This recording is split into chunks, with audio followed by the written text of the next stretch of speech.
Welcome to the Holy Donors Podcast. Join Andrew, Matt, Ren, and me, Thaddeus, as every week we bring you inspiring stories of radical generosity that have changed the world. So Andrew, you ready to get started? Can't wait. We're in a world where everybody seems to believe that they can hold on to everything forever. And so he's really the antithesis of that world.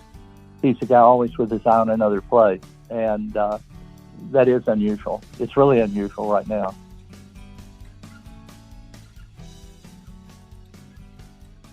On November 24th, 2013, Pope Francis came to the loggia, his balcony, looking out on St. Peter's Square with a major announcement that the bones of St. Peter had been discovered, and he displayed 9 of those fragments as first-class relics to the packed house of faithful gathered in the square. This was a momentous occasion in the history of the Catholic Church, as the search for St. Peter had literally been going on for 2,000 years. While the search had been going on, it went to a new level in 1939, when a Vatican worker fell 30 feet through the floor under St. Peter's Basilica and landed in a dusty and undisturbed tomb that turned out to be a network of catacombs and over 40 pagan burial tombs. Pope Pius XII immediately saw the opportunity and started an archaeological project that ultimately led to that day in 2013, with Pope Francis standing on his balcony hugging 9 bone fragments. One man critical to this project was a Texas oilman, or Wildcatter, whose involvement was only known by a select group of Vatican leaders, but whose contributions would impact the faith of millions for centuries to come. In this season of Holy Donors, we will tell you the story of a man who was orphaned at the age of 7, taught himself to read by studying the Bible, invested his last dollar to dig an oil well fueled by nothing but his own hunch, and personally bankrolled a decades-long secret dig under the Vatican to find the bones of St. Peter. Welcome to our season on George W. Strake Sr., the Wildcatter.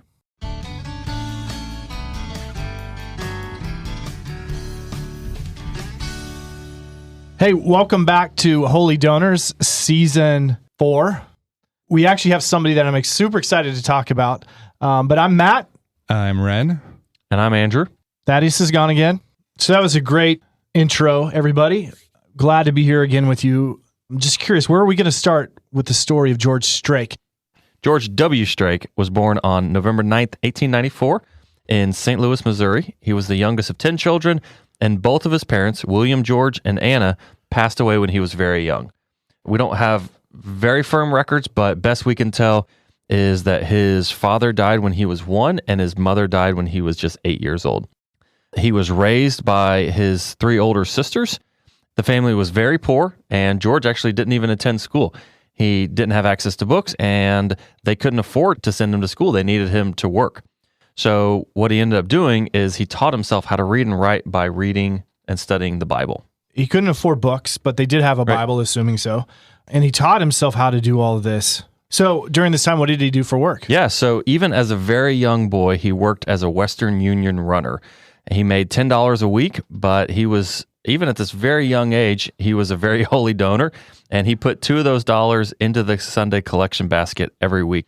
And so he didn't attend school, he had to work, but he was very smart, and he taught himself to read and write, and wanted to go to college. So when he was old enough, he took the entrance exam to St. Louis University, scored so well on it that they gave him a full scholarship to go to school, and he earned a Bachelor of Science in Commerce and Finance.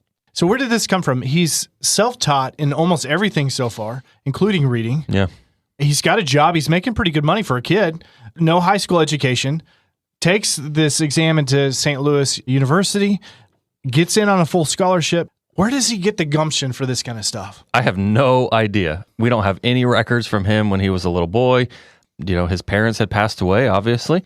He had a large family, so 10 kids, and he was the youngest, so I'm sure he had to work and scrap for everything. But I think the other thing is that even from a very young age, he understood himself as a team of 2, him and God.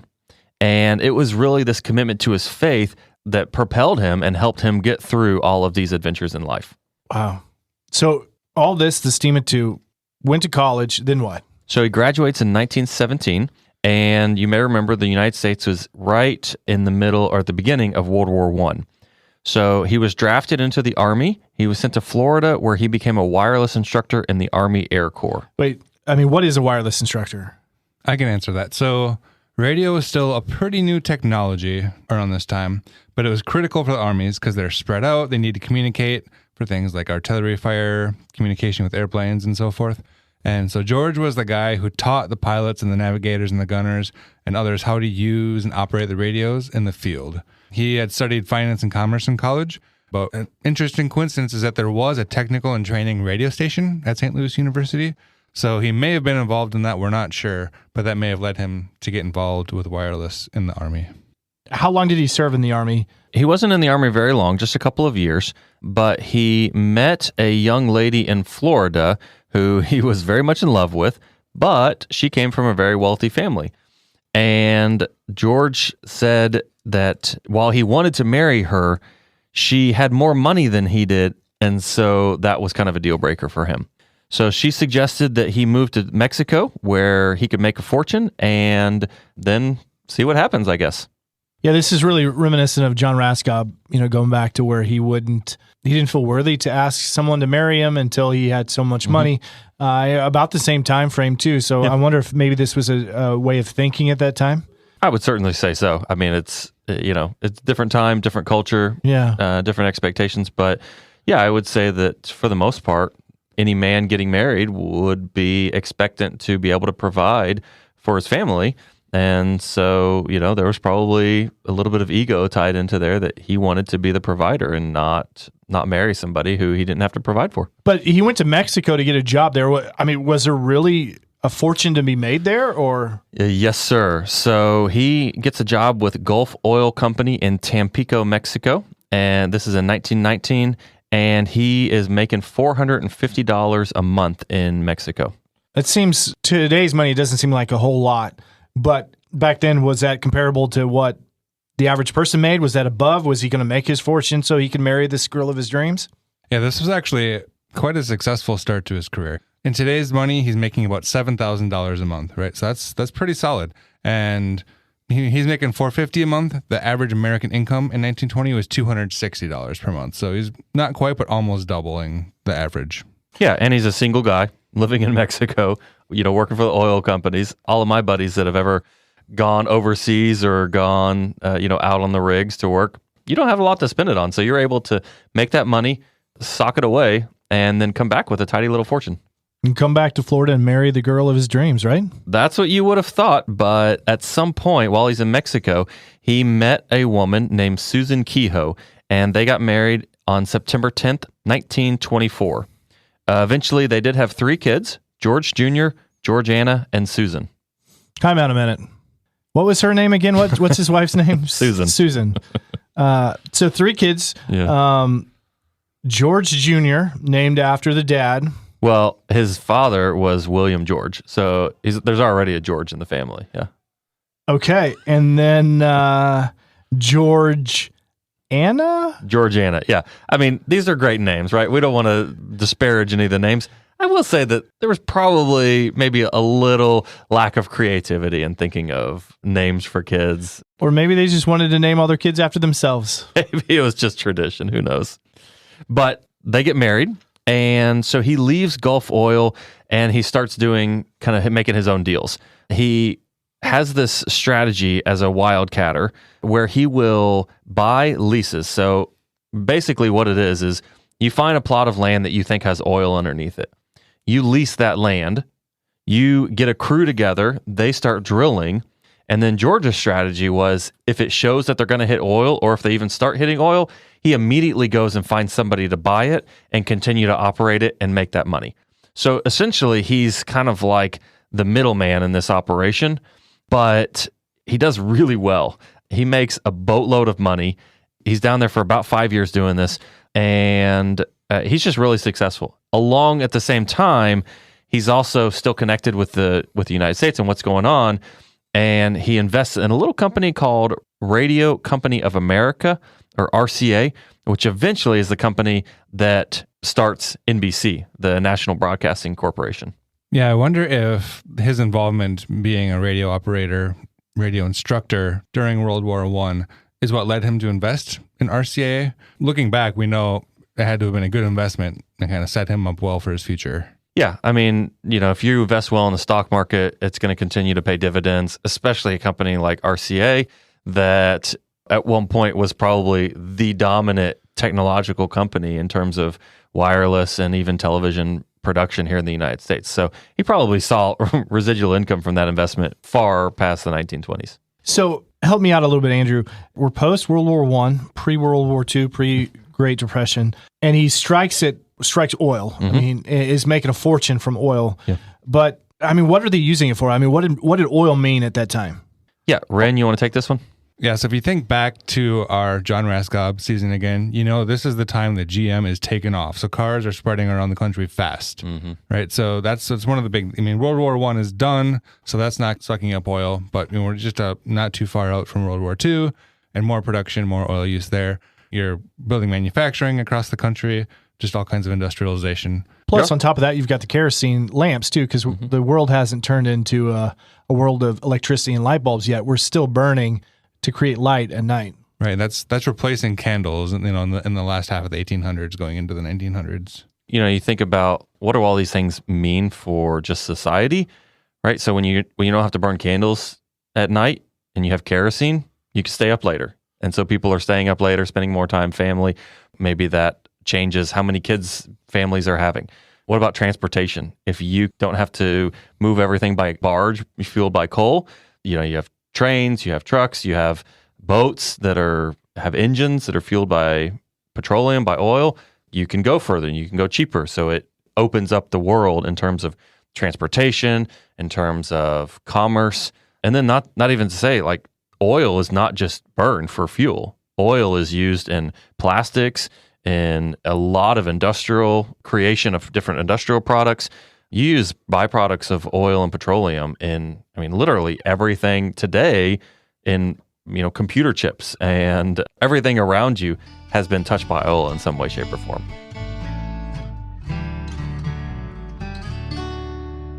He doesn't stay in Mexico. I'm assuming the little bit I do know about this story is he doesn't make the bulk of his fortune in Mexico. So I'm assuming eventually he leaves. Yeah, so he does. He leaves Mexico. And the reason he leaves is because he starts seeing the workers start striking in Mexico.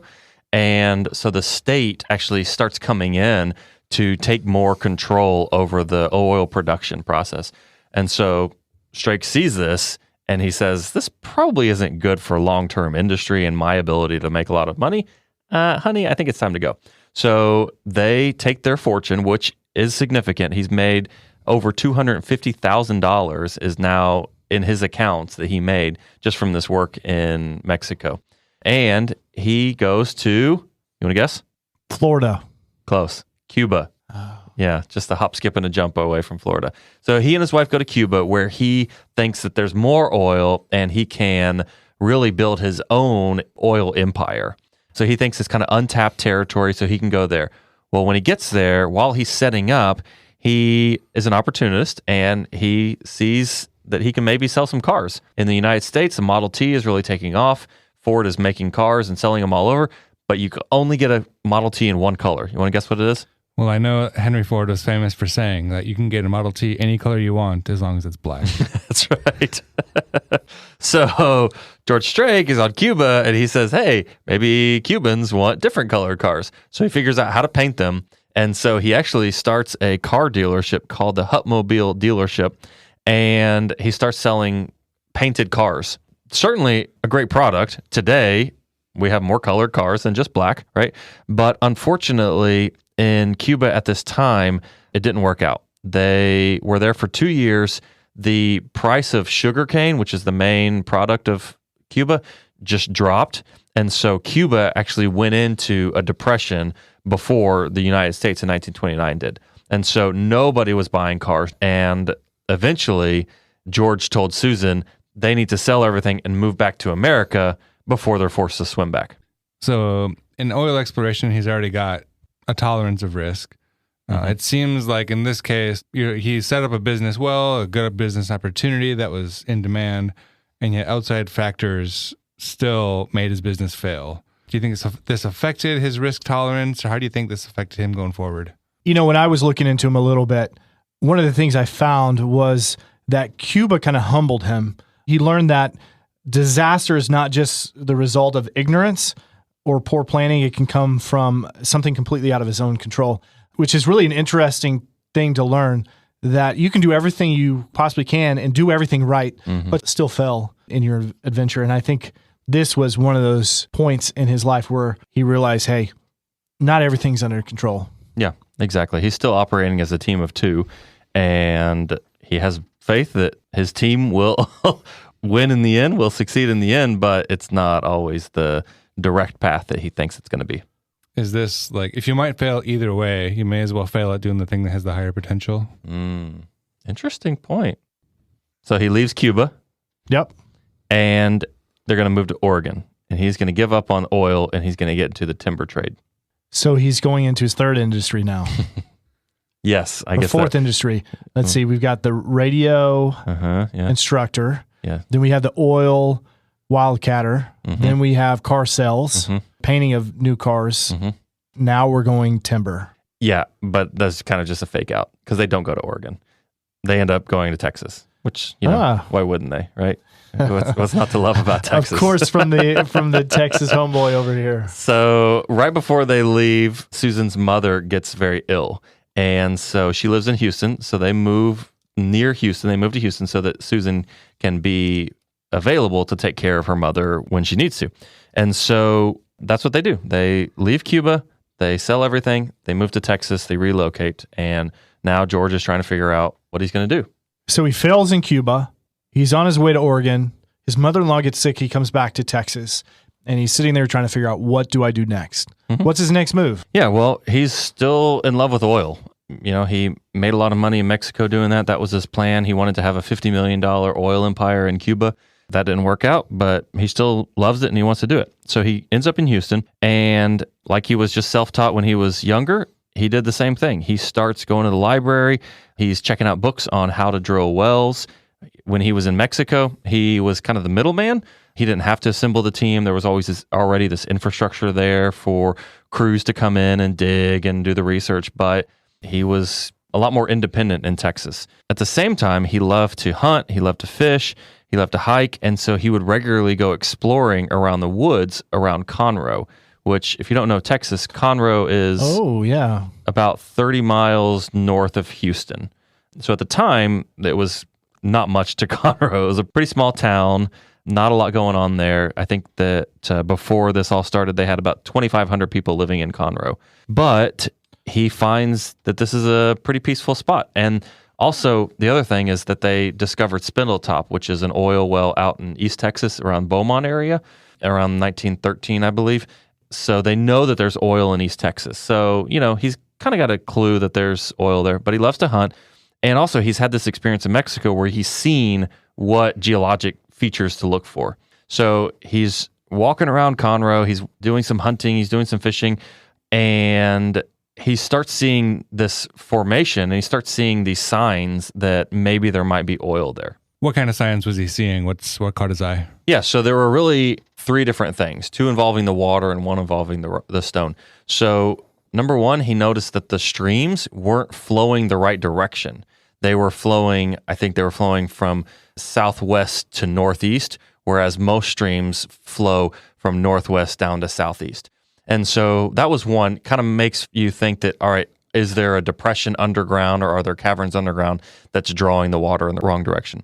The other thing is that he noticed that the deer and the cattle that are there aren't drinking the water because it's brackish. And so it's just this nasty sort of waste of oil that gets into the streams and get to the water. And it's hard to see if you're not looking for it, but the deer know it's there, and so they're not drinking the water.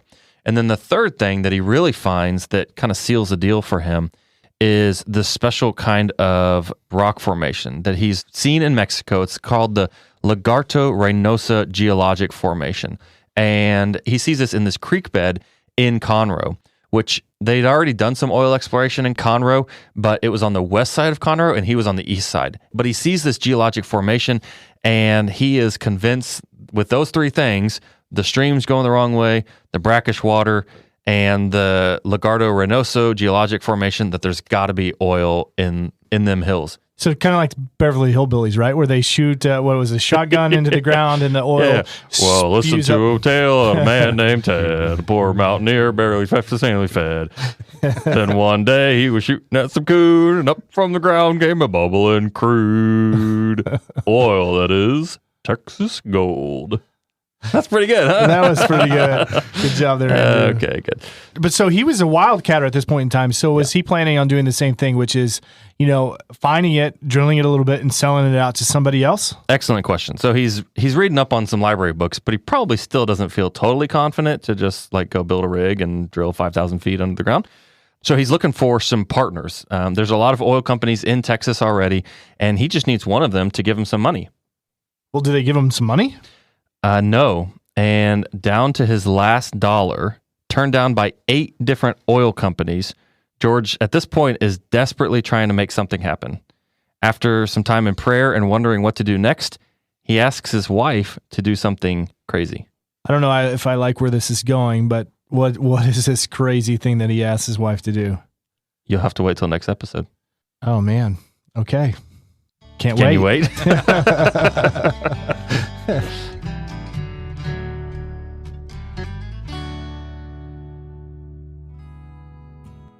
Is your organization looking to construct a new building, add more staff, or grow your programming with a capital campaign?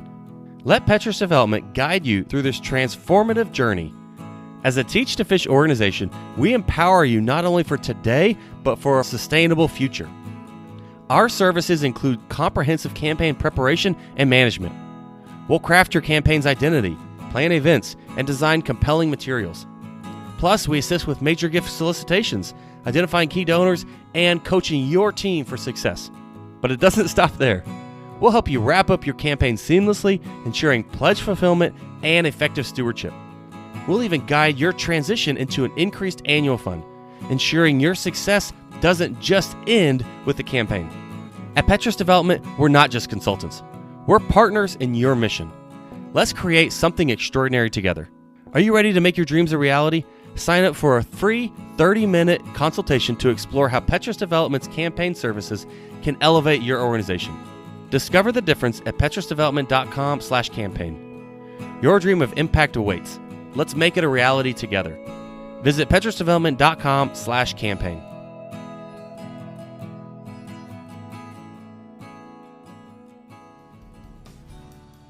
Not big in stature, but seeming bigger for an almost mystical air of resolution. This man drove his stake farther and farther into the ground until it had pierced the innards of a sleeping monster who would awaken with a roar that would shake the countryside. A monster who would belch millions of barrels of black, rich, crude oil that would awaken Conroe to a rip-roaring prosperity, the like of which had never been seen before. That day, as he planted his stake in the ground, he stood alone. So, Andrew, you teased this episode with George making a deal with his wife, Susan. Now, I know what the deal is, and for the listeners, I want to prep it up just a little bit. Of this would scare the pants off of any husband anywhere at any time. You're not wrong about that. So, again, George had a premonition to drill around Conroe because the rivers were running the wrong direction. The cattle and the deer were not drinking the brackish water, and he recognized the Lagardo-Reynoso geologic formation just like he had seen in Mexico. So he goes out, he leases 8,500 acres around Conroe, but he doesn't have any partners. He's turned down by 8 oil companies about going in like he had done in Mexico. Remember, he was just the middleman. So this was going to require him to do it independently. And he had just enough money between his savings and an investor from Mexico to do it. But his wife made him a deal. She said, I'll tell you yes under one condition, George. If you hit like you think you're going to hit, you will never complain about what I spend ever again. Ouch. So George gets to work. It's a wild time in East Texas. Like I said, Spindletop was discovered in 1901, so there were a lot of people looking for oil out in East Texas. And they'd actually declared martial law and brought in the National Guard to keep order because too many people were breaking into the oil fields and stealing oil at night.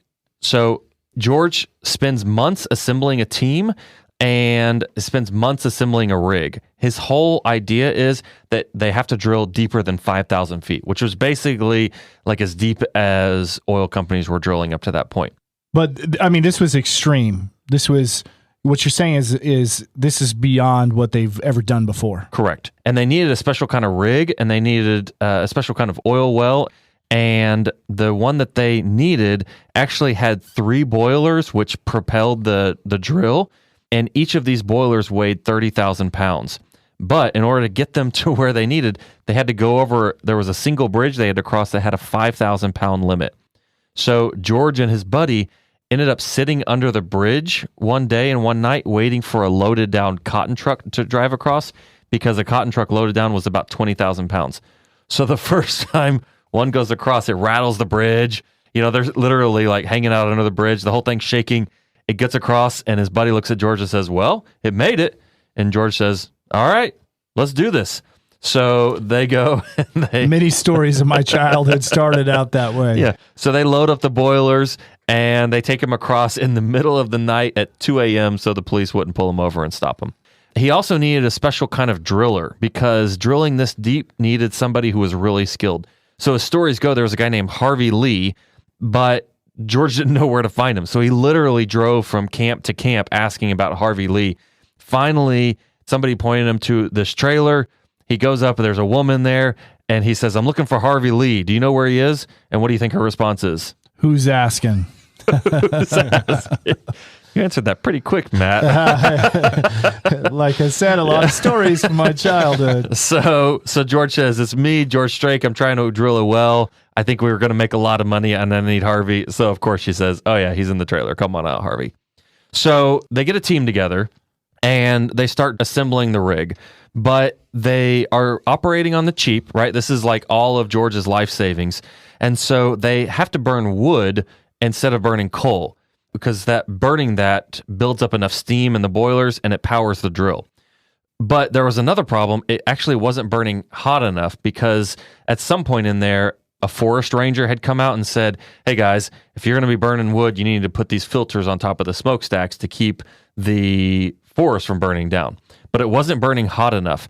And so one of the workers told Strake, so I think I can fix the problem, but I need you to go to town for a little bit and then come back.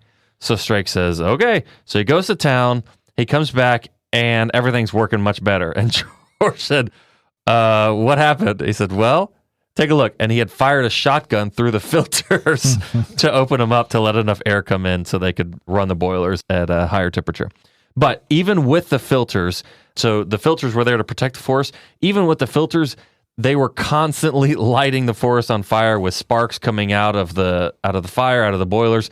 And so multiple times a day, they had to shut down all operations and actually put out the forest fires. So there was a lot of work. It was constant. And keep in mind, there was no guarantee that any of this was going to work. This was all George saying, I think that this is there. I see these clues, and we just need to continue to move forward. So this sounds like a big risk. How is he motivating all these people to help out with this project that may or may not even succeed? Yeah, so a couple of the people he's making deals with, he needs people to transport the timber. He needs people to operate the rig. He needs people to recruit other workers. And in some of those cases, he's actually making deals where he's giving away like 10 acres or 20 acres.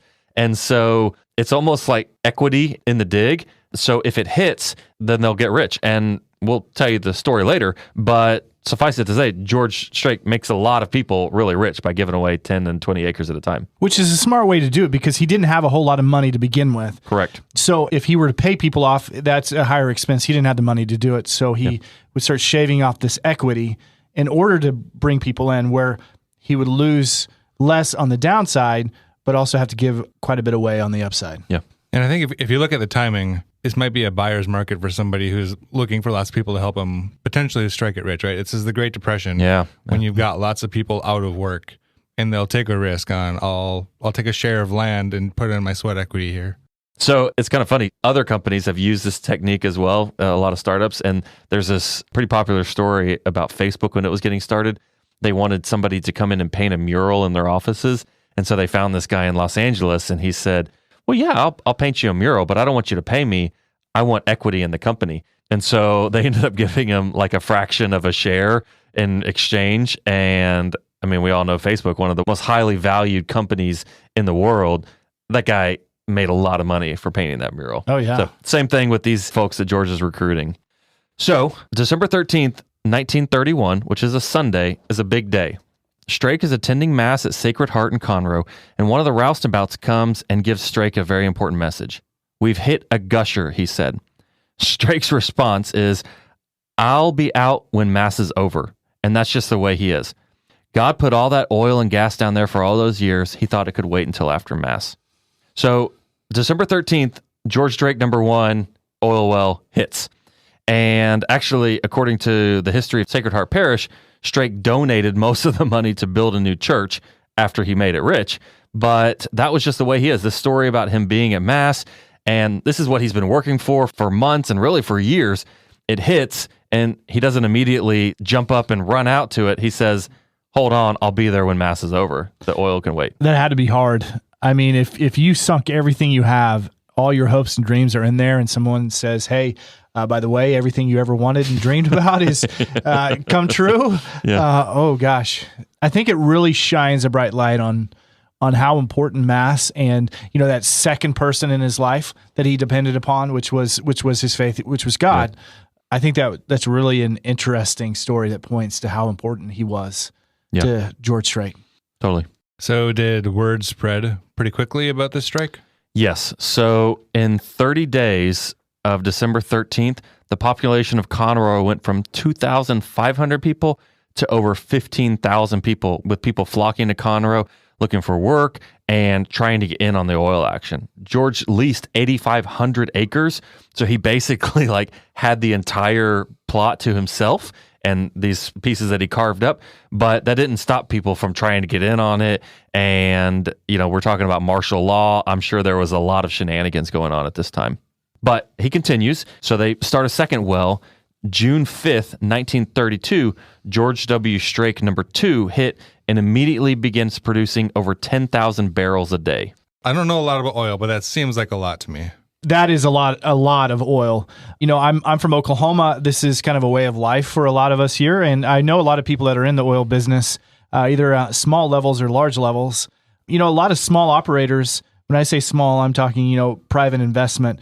A 20 barrel a day oil well is a good oil well that produces day in, day out for somebody. That's 20 barrels a day. We're talking 10,000. A fantastic one may be somewhere around 25,000 barrels a day. Jeez. And really, you don't hear about those hardly anymore, but 10,000 is a ton. Yeah. I mean, do the math. I mean, you went through and looked at a lot of that math. Yeah. So the price of oil in 1931 was around $14 a barrel, right? 10,000 barrels a day. That means that they're making $140,000 worth of oil every single day, which translated to today's money is about $2.5 million a day. Over the course of the year, you're talking about $51 million in 1931 dollars, which translated today is almost $1 billion a year just from that one well. And this is all from somebody who risked everything. Yeah. I mean, if he lost, he was down to begging for food. Yeah. I mean, that's the nature of being a wildcatter, right? Can I ask a question? I'm the token northerner. I didn't grow up with any of this oil lingo. What on earth does wildcatter even mean? Okay. All right. So you know what a wildcat is, like a lynx or a puma, right? Indeed. Yeah. So imagine going out and trying to take possession of a lynx. Good luck. Yeah. It's kind of a risky move, right? So literally, that's where they get the term from. It's about as risky. Doing operations like this, particularly in the oil field, is about as risky as trying to go out and take possession or grab hold of a lynx in the wild. Is the risk from just the chances of hitting oil versus not hitting oil, or are there other factors involved too? So there's a lot of risk because, like we were talking about with George, he put all of his money in. And if he hits a dry well, or let's say it produces for a week and then it never produces again, he's out. He has not recouped any of his investment. So you can literally go broke as a wildcatter if you put money, your own personal money especially, into one of these projects and it doesn't hit. There's also just literally physical risk as well. And in fact, there was an incident in 1933 where a well blew out, which means that it exploded and it created lots of fires, which they had to put out, and it created this massive crater.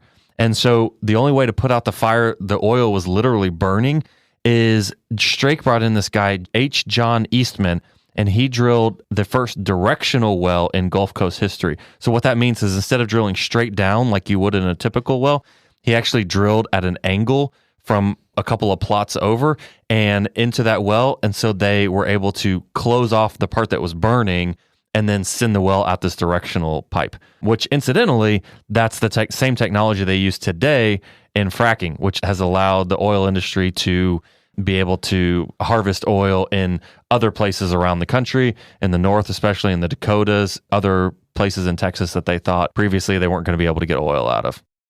So what did Strake do next? Now he's wealthy beyond all measure in the middle of the Great Depression. Yeah, so Strake becomes like one of the top 3 wealthiest men in all of America, literally overnight. Oh my gosh, that's crazy. Yeah. The Conroe oil field, just to put it in perspective, still stands as the 3rd largest oil reserve found in the United States ever. So Strake is super wealthy now, but he doesn't really kind of fall into the caricature of the Texas oil man. Oh yeah, like the 10-gallon hat. Yeah. The the character from Dallas. Yes. White Yes. suit. And who's that, JW? Alligator shoes and Yeah. so silk shirts. Yeah. So this caricature of the Texas oil man was actually more popular overseas, but it's funny. Like even today in the 2020s, if I talk to somebody from outside of America and I say I'm from Texas, immediately they're like, "Oh, do you have a cowboy hat? Do you ride a horse?" No, I don't. I mean, I have a cowboy hat. I have boots, but they're not required. But do you have a horse? No horse. No. But that's the image that the cowboy and then the Texas oil man kind of has created around the world, is this caricature. George Strake never really fell into that. What was important to him after becoming wealthy was the same things that were important to him before. It was going to church. It was reading his Bible. It was being faithful to his wife. It was raising his kids. It was generally keeping a pretty low profile, especially at this time. So his oil operations continued to spread into coastal and West Texas, New Mexico, Oklahoma, the southern states, and really as far north as Michigan and Nebraska. At one point, his oil fortune was estimated to be valued between $200 and $500 million in 1930s dollars. So I teased out at the beginning about this deal that he was going to make with Susan, about how it would scare any husband anywhere at any time. And we know that it was shopping, that if he hit it big, he would not question her on her spending, when she goes shopping. Yeah. So did she follow suit? Did she follow through with this deal? Yes, most definitely. So she became a very prolific shopper and was actually known internationally for her shopping. In fact, there was this funny joke. Her relative joked later when Susan died that department stores in Houston flew their flags at half-mast that day. Oh, my. But I guess if you're hitting, 10,000 barrels a day or more, maybe you've got a few dollars to spend. Yeah. But Susan was also an incredibly social person. So George was totally fine leading this quiet life, but Susan had no intention of that. They threw parties, they hosted celebrities and dignitaries. Later in life, they talked about having parties with folks like Frank Sinatra, Dean Martin, probably Danny Thomas at some point in their life. And it was probably because of this and her that she made George more well known outside the oil community than really he ever had any intention of being known. We heard back in the Raskop season 2, that his philanthropy kind of caught the eye of the Church of the Vatican. Did the same thing happen here with George Strake? Yes, absolutely. So from the very beginning, he immediately put money into Sacred Heart there in Conroe to build a new parish. He's still giving money away at a very rapid rate. Now, we'll talk about that in a little bit, but his giving is incredibly anonymous. He never wants anybody to know that he's giving. Now, that all being said, he's recognized as a very faithful Catholic, as a very wealthy oil man from Texas, And it's not like Raskop. He didn't find out about it by opening Time magazine. But George Strake was also inducted into the Knights of the Sovereign Military Order of Malta in 1940. And before that, he was decorated from Rome as Grand Cross of the Knights of the Holy Sepulchre in 1937. So yeah, he definitely got the eye of the Vatican at that time. And here's where the story gets really interesting. In 1940, a young priest named Father Walter Carroll showed up to meet with George Strake about a new project. The Pope Pius XII, needed a very special man to help him with a Wildcat project that would change the course of history, and he was hoping that George Strake was just the man for that job. What was the project? Well, Ren, you're going to have to come back next episode to find out. Can't wait.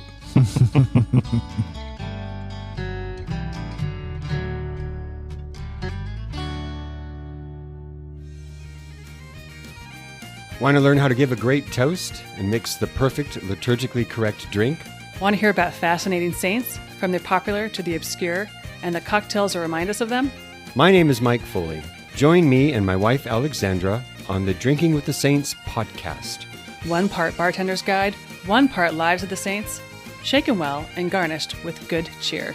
Find Drinking with the Saints wherever you listen to podcasts.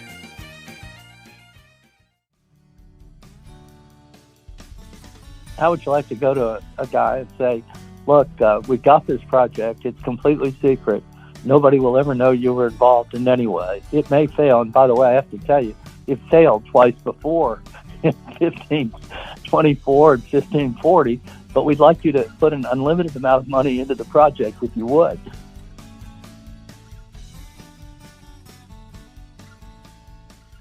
Now, that was actually a great story. It's super intriguing. Where does it come from? Okay, so that was a clip of John O'Neill, who's the author of The Fisherman's Tomb, which was one of the source materials we used for this whole story. But what he was referring to is that meeting in 1940 between Father Walter Carroll and George Strake in Texas. Basically, in 1939, a worker in the Vatican falls through the floor under St. Peter's Basilica, falls 30 feet and lands in a secret underground tomb that they don't know how big it is. They don't know what's in there, but they're fairly confident based on tradition that that's where the bones of St. Peter lie. And Pope Pius XII is intent on figuring out if that's where it is. He needs money for it, so he sends Father Walter Carroll to meet with George Strake. Time out. Yeah. So you're saying almost 2,000 years after St. Peter's death, one of the most important apostles, we have no idea where his bones are. Yeah, it's kind of crazy, right? It is kind of crazy. So let me give you like a Reader's Digest version of the history of St. Peter and St. Peter's bones. So in AD 64, this is the same St. Peter who Jesus said, leave your fishing job and come follow me. He tells him to step out and walks on water in the storm. St. Peter that denies Jesus 3 times the night of his persecution. And the same St. Peter that Jesus gives the keys and says, upon this rock will I build my church, right? So he's doing ministry. He comes back to Rome in AD 64, right when Nero is taking advantage of a fire that really ravaged the city to persecute the Christians. He sees the Christians as this kind of crazy cult that's dangerous to the empire. And so he starts killing Christians. And Peter and Paul are 2 of the most prominent Christians that he executes. Peter is crucified upside down because he didn't feel worthy to die in the same way that Jesus did. And he's crucified right outside the Circus of Nero. And when he dies, some of his body's discarded, but some early Christians find it and they recover it and they go and they bury it on Vatican Hill, which at the time was kind of outside the city, as outside the Roman walls. And so there wasn't really anything on Vatican Hill. So that happens in AD 64, right? For about 250 years, Christians are persecuted, they're killed, they're fed to lions in the Colosseum, they're exiled. It's not a great time to be a Christian. And so one of the things that those Christians do is it's a secret about St. Peter's bones, because they feel like if the Romans figure out where they're buried, then they're going to dig them up, they're going to desecrate them, and they're going to persecute the Christians for even following them, but they're going to destroy the bones. Which is kind of crazy because, again, we're talking Peter, one of the most important figures in the early church. his bones, in my mind, seem to be maybe one of the first ones that they try to find and desecrate. Correct. Yeah. So it's a big secret, and there's actually, we'll talk about it later, but there's actually some rumors that some of the Christians actually come and they move the bones because the Romans might have found out where they are, so they move them. So anyways, around the year 300, Diocletian comes in and starts the Great Persecution and really kind of ramps up the persecution of the Christians. Burns churches, destroys documents. Really, anybody who's got any association or affiliation with the Christians is killed, is exiled, is tortured, and that's when it really is important that nobody knows where Peter's bones are buried. Right after that is Constantine. And Constantine has this conversion, in part thanks to his mother, Helen, and he really becomes a protector of the Christians. And even so much as he starts building churches, he becomes a sponsor of the Christian faith. And one of the first churches he builds is St. Peter's? St. Peter's Basilica, right there on Vatican Hill. Exactly. So Constantine or Helen, we don't exactly know. Somehow they find out that that's where the bones of St. Peter are allegedly. And so they build the very first St. Peter's Basilica right there, perfectly situated over where tradition holds the bones of St. Peter are buried. That's where the first St. Peter's, they call it Old St. Peter's Basilica. In the 1500s, they actually tear down St. Peter's Basilica because it's in disrepair. Pope Julius actually starts the new St. Peter. It's kind of added on to, they bring in Michelangelo, paints a Sistine Chapel. So for about 120 years, they're building St. Peter's, and that's when they build the dome, which was the tallest dome in the world at the time. But it's all done with this sort of idea that it's built over the bones of St. Peter. Now, that all being said, nobody wants to actually dig underneath and figure out if that's where St. Peter is buried. Why would that be? Okay, so it's a good question, and it's hard to know exactly, but this is what most of the experts have said. There were other attempts. In the 15th century, some of the popes dug, and they didn't find the bones.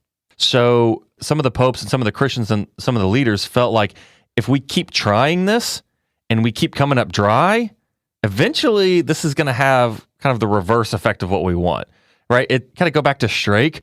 When he's drilling wells, if they keep hitting dry wells, he loses his sponsorship, right? And he loses support. Like nobody's going to invest money in him to drill wells if everything he hits is dry.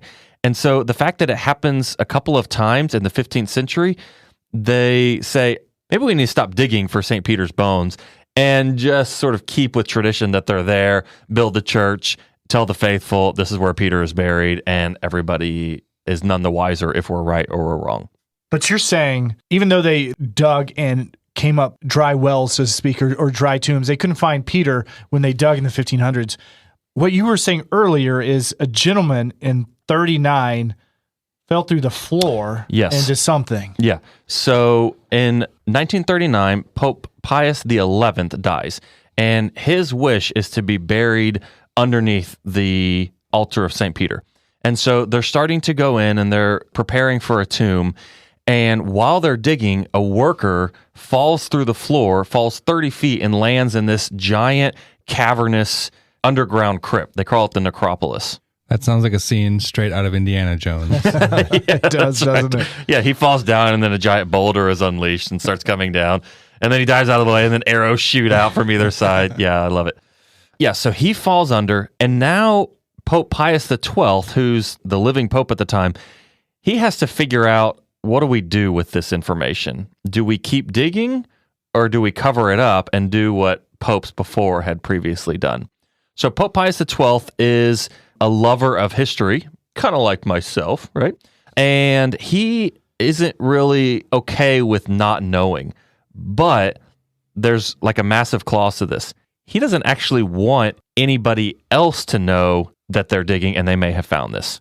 Why wouldn't he want anybody else to know? So a couple of reasons. Number one is, again, it's this idea of you don't want to keep tempting fate and teasing the faithful. And so he wants it to be done in secret. The other reason, though, just much more practical, is this is 1939, and there's a guy named Adolf Hitler and the Nazis who are starting what will ultimately become World War II. So there's already like this heightened sense of fear. You look back at the age of Diocletian, this great persecution. it's no secret that Hitler has no love for people that don't agree with that the Third Reich is basically God, right? And then you've also got Mussolini, who's coming to power with the fascists, which is all about state control, and the state is going to take care of you. They're not friendly to the Christians. So I think there's a part of Pope Pius that wants to keep it a secret so that those people don't find out and kind of reignite this persecution, and they come in and they destroy it. So if he goes forward with this plan to research and try to figure out if Peter is buried in this area that they just by happenstance fell into, that's going to take some effort, which means it's going to take some money, and it's going to take people to get it done. So upon early searches, they realized that what they're actually finding are pagan tombs. They're Roman leaders, Roman lords who had died and had been buried there. The space is huge. It's over 1 million cubic meters. You said 1 million cubic meters? Yeah. A fun fact, I like to tie things back to previous seasons. Season 2, we talked about John Raskob, who built the Empire State Building, which by itself is a pretty common unit of measurement. If you look at big things, the Empire State Building is just over 1 million cubic meters in volume. Holy smokes. That's the scale of this excavation. Wow. Ultimately, they find, at the end of the day, they find somewhere around 40 different pagan tombs, walls, multi-levels. And so in order to do this, and especially to do it in secret, they're going to need money. And they need money from the right source. So that's where Pope Pius XII sends Father Carroll to Texas to meet with George Strake, who is a wildcatter. He's willing to take risk. He's a digger, right? Which is what they need, somebody who understands that. And what they think they know and what the ask ultimately is, will he give all this money in secret? So I think we have another clip from John O'Neill that kind of talks a little bit more about that ask. The proposal was, look, this is Father Carroll, an emissary of Pope Pius XII, and he has a project. It's the most secret and most important project of the Catholic Church, and he would like you to finance it. He doesn't know how much it'll cost, and it may fail. Well, you have George Strake, the perfect donor for that project, because, of course, he wanted everything to be kept secret, and second, he was a wildcatter. This is a guy used to taking tremendous risks, and particularly drilling underground. And so I guess that's why they picked him. He had already been deeply active in giving money to the church at Rome, in securing the North American College in 1937 and other projects. But that was sort of the capstone of what he did. So, wow. That's all I can say is wow. I mean, if there was any human in history that I'm aware of that would be the perfect fit for a donor for this project, it's George Strake. I mean, he fits it perfectly. Yeah, it's exactly right. These are the couple of components of this ask. It needs to be anonymous. The Pope doesn't want anybody to know that they're digging. It needs to be unlimited because they don't know how much this is going to cost. And it needs to be done with the understanding that it could fail wildly, which it has done twice before. So it's a pretty bold request. And I would say that probably puts Father Walter Carroll in like the Mount Rushmore of development officers for the Catholic Church. The fact that he got George Strake to agree to this gift. But he does. So George Strake says yes. So the digging continues. From 1940 until 1945, they start digging under the basilica and uncovering all of these tombs and all of these treasures. So the people that are put in charge of this, there's a Monsignor Ludwig Koss, who is kind of a diplomat within the diocese. He's a savvy politician. He's capable of working behind the scenes, finding pragmatic solutions to serious problems, kind of a guy. And he's put in charge to head these secret excavations by Pope Pius XII. There's another guy, though, Father Antonio Ferrua, who has a little bit of background in archaeology, but I don't think that I would say that he's like a master archaeologist. Yeah, didn't he just graduate? Yeah, so he had some experience, right? But he's certainly not, let's just say this, the way that John O'Neill describes this is that they do a very hard job very poorly, right? So they're not really implementing proper archaeological practices. I mean, they're not cataloging anything. They're not taking pictures. You know, when they come to walls with frescoes and things that are pagan, in many cases, they're just kind of blasting right through them and destroying them because all they're really looking for, they're looking for one thing. They're looking for St. Peter's bones. and they know exactly where they're supposed to be based on where St. Peter's Basilica is made. And so they're not really caring about anything else. And so there's even situations where there's bones in a wall or there's a tomb, and the workers just leave the bones there. They move on and they keep working. Now, I will say the conditions are very hard. This is in Rome, underground, and they're not allowed to use any power tools. They're using shovels, pickaxes. They aren't allowed to bring in any real excavation experts because they want to keep this secret. So they really just use Vatican staff. So they're kind of like training custodians and maintenance people to be able to do this really tough work. And like I said, Ferrua doesn't really have a background in this. Now, I will also say the archaeology, you mentioned Indiana Jones, that's kind of like the style of archaeology at this point. They're not doing carbon dating. They don't really have fancy tools. It's really about, in some cases, kind of glorified treasure hunters. And to some extent, that's kind of how Ferrua is approaching this, is he's trying to find the treasure, and if there's damage done in the process, so be it. We're going to find what we want. So as they're digging their way toward where St. Peter's tomb is supposed to be, did they find anything of interest that they did note or save or catalog? Yeah, absolutely. So some of the things that they found is they found a mausoleum belonging to the pagan Valerius dating to the 2nd century AD. And on the wall of this, they found crudely drawn image of Christ marked with the ancient symbol of the phoenix, and next to it, a balding, bearded male figure. In rough Latin script were the words, "Peter, pray, Christ Jesus for the holy." So this was the first mention of the apostle that they found in the area excavated underneath the basilica. And that is from a book called The Bones of St. Peter, which was written by Margherita Garducci, who we'll talk a lot about here in a few minutes. So another thing that they find is a narrow passageway between two of these pagan mausoleums. And what initially is an insignificant marble grave was uncovered and relocated. And underneath the ground panel was a hole leading to a tiny burial vault. Inside these walls offered beautiful Christian mosaics. It showed Jonah swallowed by the whale, showed a fisherman snagging a catch on the line, showed the good shepherd with a sheep on his shoulders. And on the ceiling is a depiction of Christ driving the chariot and the rising sun, serving as a daily reminder of the resurrection. So even though most of what they're finding is pagan, they're finding kind of these little bits and clues of Christian writings, which, again, remember how I talked about earlier, being a Christian when most of these tombs were being made was criminal. And so many of these inscriptions, many of these drawings were kind of done in secret. And if the Romans had found out many of them, they probably would have destroyed them, and whoever created them probably would have been killed or tortured. You know, what blows my mind about this is Peter's Basilica is built on top of this huge necropolis, and beautiful necropolis, and nobody had a clue that it was down there. I mean, that just blows my mind. Yeah. And what blows my mind is that these are symbols drawn, 1,800 years ago, probably? Mm-hmm. And they're pretty recognizable as Christian symbols even to us today. Yeah. And so I know where you're leading us, because you said this was between 1940 and 1945, all this excavation and what they found. Yep. But we all know what kind of happened at the end of this time frame. Did World War II affect any of this? Yeah, so even though they were intent on doing this, Strake is funding it, Pius is committed to this, you've got the three amigos who are kind of leading the charge. A real enlightening story about how they're getting the money is, remember, I don't know if I told you this, but Father Walter Carroll was born in Pittsburgh, okay? So he's an American, and George Strake is in Texas. In order to get the money from Strake in Texas to the Vatican, they actually opened a bank account in Pittsburgh, just kind of a totally anonymous, nondescript bank account. And George Strake would just make deposits to it as often as he needed it.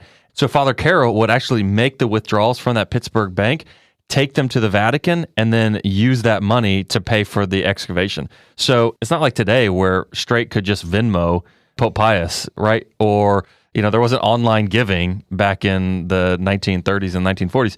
It required a little bit of finesse and secrecy just to be able to fund an operation like this. I'm guessing he couldn't hop on an airplane either and fly there to get it. So you're talking about during World War II, right?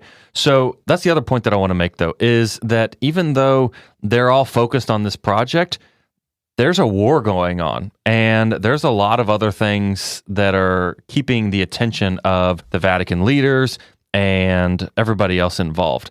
So we're going to make a little deviation from the story of the search for St. Peter's bones and tell you about some of these other projects that the three amigos, who we already know Father Walter Carroll. We also have Father Joseph McGuff, who the two of them are really two of the only Americans that are serving in the Vatican at this time. Father McGuff was from New York and Father Carroll is from Pittsburgh. And then the third of the three amigos is Monsignor Giovanni Montini, who you may recognize that name. He ultimately becomes Pope Paul VI. But at this time, the three of them are really kind of they take on a lot of projects of the Pope and the Vatican that need to be done. And so we're going to hear from John O'Neill about some of those projects that they're working on. A woman sent us a picture, and when you see the picture, it looks like it's a picture, say 10 or 12 priests. They're all in cassocks. They've all got rosaries hanging down and then black hats, and they're just you would say this is a group of priests, right? And she said, see this picture? This is my grandfather, and none of these guys are priests. They're all Jewish doctors and interns, and they were all hidden at the North American College. And if Strake hadn't given the money to the North American College, why wouldn't be here? So we all know that the Jews are being persecuted, right? Hitler and the Nazis are really persecuting any minority group, but the Jews in particular. So over the course of the World War II, the Vatican, even though they had this arrangement with the Nazis, this Reichskonkordat, which basically said that the Vatican wouldn't condemn the Nazis if the Nazis wouldn't destroy the Vatican. I mean, that's really kind of the exchange that they made. But even though they got a lot of grief for that from the Americans and from the public for the Catholic Church not standing up and publicly sort of taking a stance against the Nazis, in a way, it allowed them to do some things like what John O'Neill was talking about. So over the course of World War II, the Vatican was actually responsible for saving the lives of over 850,000 Italian Jews. Wow. Yeah, more than any other state or country involved anywhere. So these projects, like what John O'Neill was talking about, this Vatican Rescue Project, was done all in secret.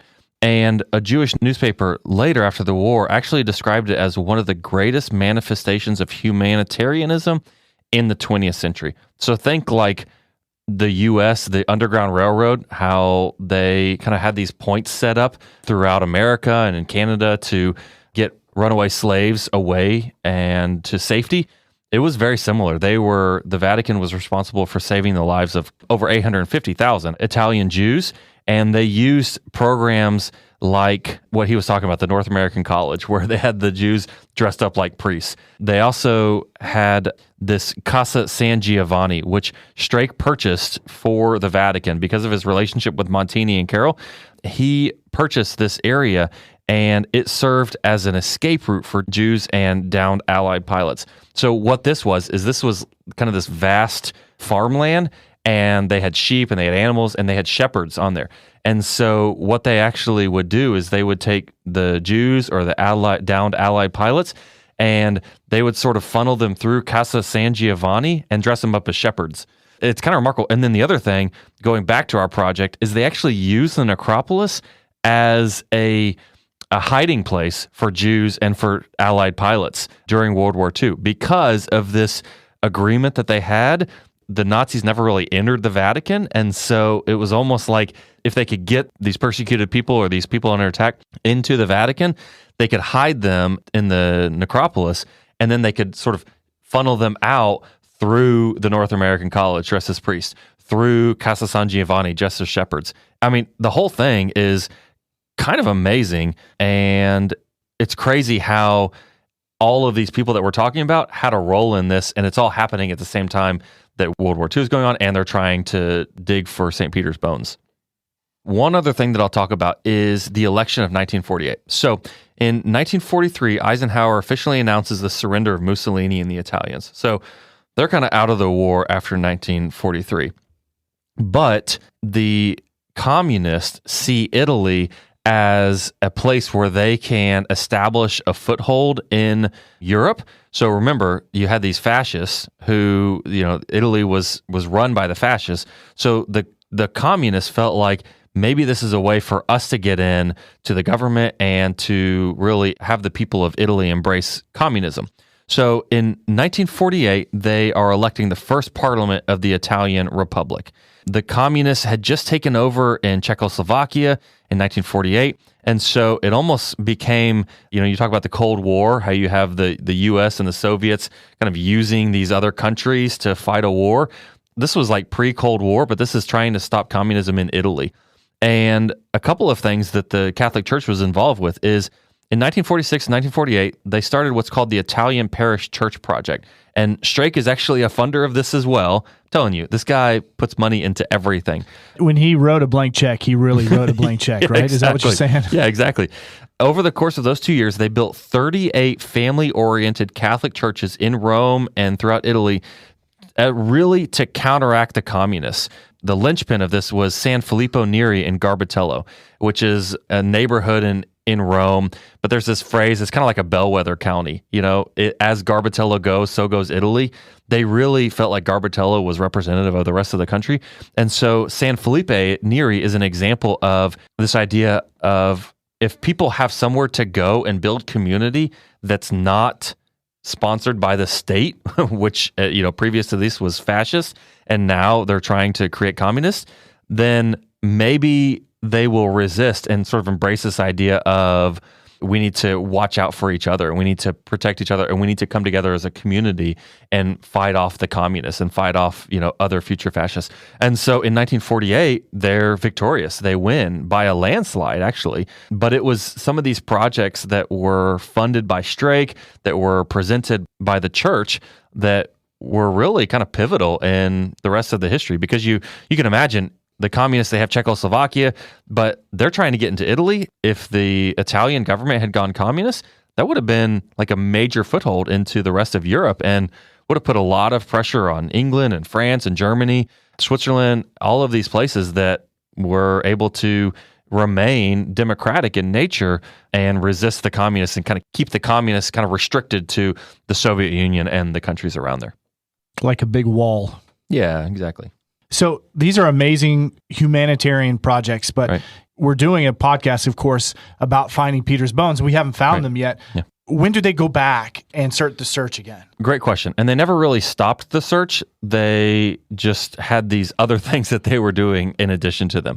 Remember when I said they were doing a really hard job poorly? Well, that hard job continued. But there were some wins, and a couple of these wins are in 1942, Koss, remember him, Monsignor Ludwig Koss? He's in charge of the project. Well, he was kind of cut out by Ferrua. There was a lot of going back and forth there, but he would go in and he would kind of pick up some of the things that he felt were important.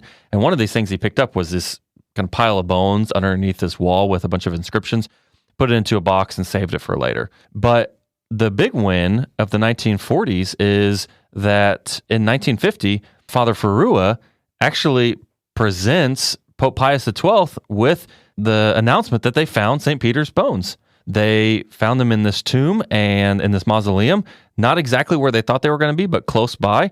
And everybody was convinced that these are the bones of St. Peter. And so in 1950, Pope Pius XII announces that they found St. Peter's bones. So if this was a secret project, why did he kind of rush to announce? Yeah, so he wasn't planning to. A member of the Italian media actually found out somehow that this whole project is going on, and before kind of blowing the lid on it all, gave them the opportunity to come clean about it. And so in 1950, they said, okay, yeah, we found the bones. We were successful. We've been doing this all in secret. You didn't know it. And so they announced it. And so in 1951, Strake comes to Rome with his family, and he's not really honored because he didn't want that, but he was part of the celebration of finding St. Peter's bones. We also, around the same time in 1950, we lost Father Walter Carroll. The dude was a boss, and he could not ever slow down. So all the work that he was doing, right, like the saving the Jews, being part of the parish project, being part of this excavation, traveling from America to Italy, Carol actually was responsible for taking secret messages back and forth between Pope Pius XII and the U.S. government and the president. And all of this really did take a toll on him. He kept getting sick. They kept telling him, you need to stop. He wouldn't. And so in 1950, he did unfortunately pass away. And then a couple years later, we lose somebody else. In 1952, Cos dies, and Pius orders that he's also buried in the necropolis, which he's one of the only non-popes that's buried in the necropolis, which is actually pretty cool. Around 1952, though, we have somebody else come onto the scene. So Ferrua is really expecting that he's going to be appointed head of the excavation when Cos dies. He's the one that's been doing all the work. He's the one that's been in charge. He's the one that's, found St. Peter's bones. But that's not what happens. Somebody else comes onto the scene, and in that moment that they do, this person tells Pope Pius, you know those bones that you have that you announced a couple years ago that were the bones of St. Peter? I think you got the wrong guy. What? Yeah, it's kind of crazy. That is crazy. So if they found the wrong guy, what do they do next? I mean, what's next in this? That's where the story gets really interesting. But you're going to have to come back next episode to find out. Can't wait. Okay, good.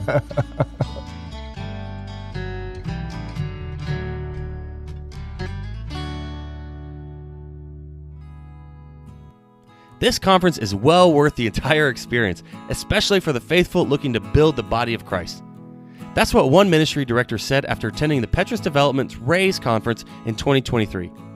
A fundraising staff member from a different organization had this to say: I have several years of experience fundraising, and I found the conference applicable to me. I also saw new to fundraising people getting a lot out of it too. There is literally something for everyone here. In 2024, RAISE, the Catholic Fundraising Conference, will be even bigger and even better.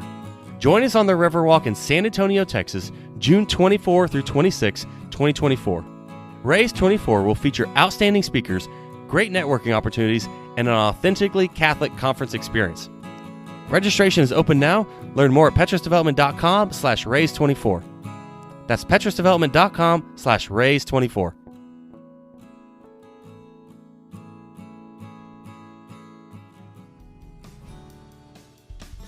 Many people described her as the Italian Molly Brown, totally undeterred, unwavering, and unsinkable. She was one of the first prominent female archaeologists and epigraphists who dedicated her life studying and understanding ancient mysteries and events. An Italian Molly Brown? Who are you talking about, Matt? None other than Margherita Garducci. Thanks a lot, guys, for introducing this amazing person in the story of the Apostle Project.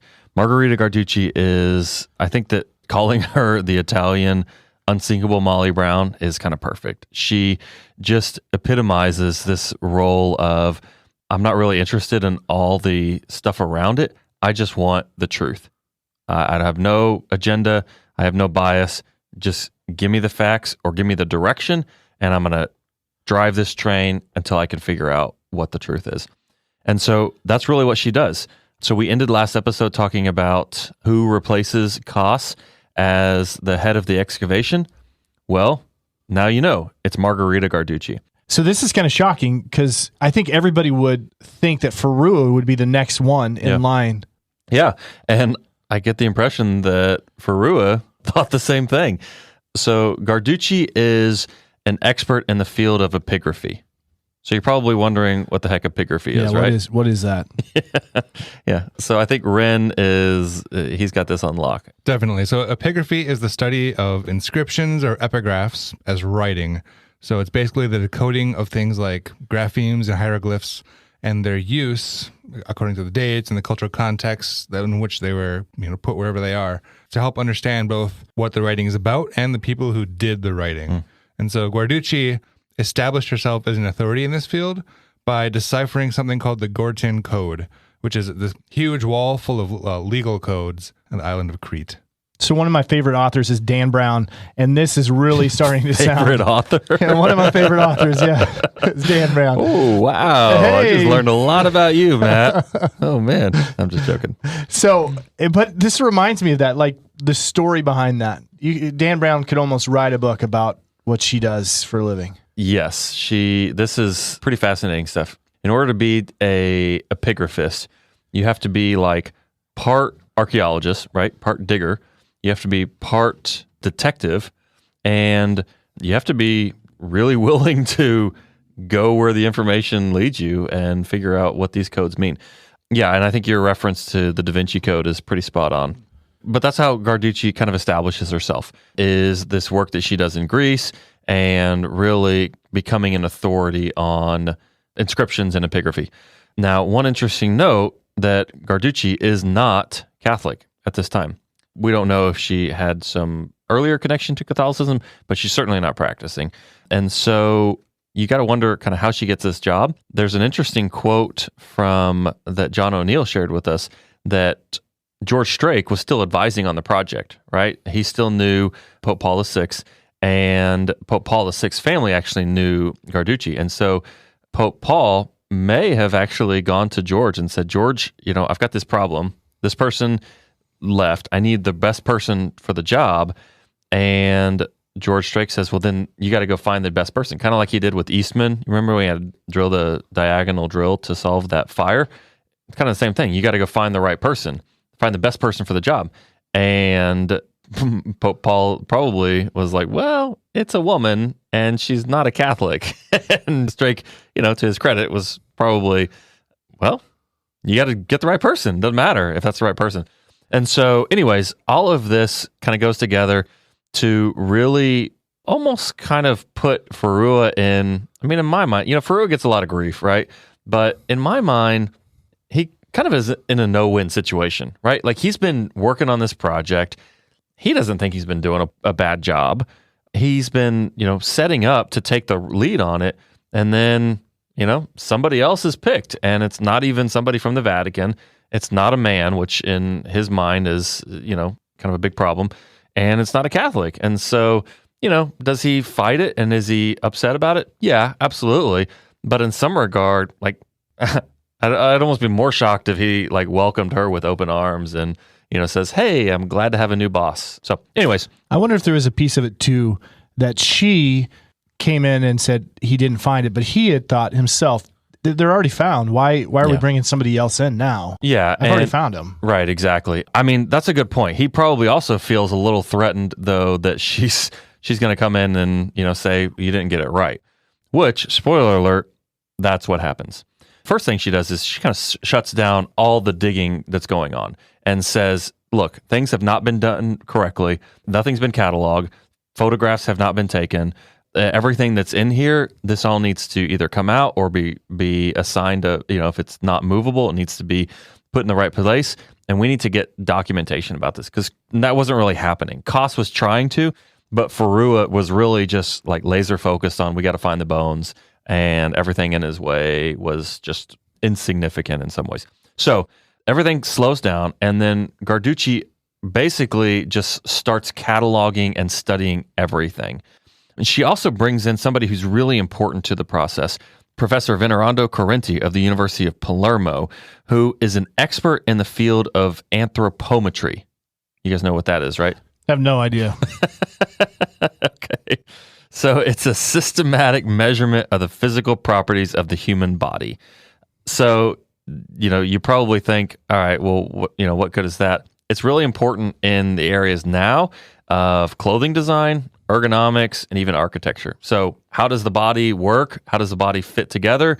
What kind of bone structure do you need to support certain weight? Basically, like if you want somebody to look at bones and figure out what that body looked like with skin and muscle and fat on it, Correnti was kind of the dude to do it. So he comes in and he starts studying everything.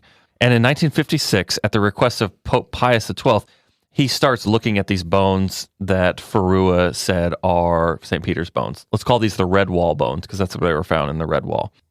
Nobody's really happy, Farua especially, with what Correnti finds. Essentially, he determines that this pile of bones was not St. Peter.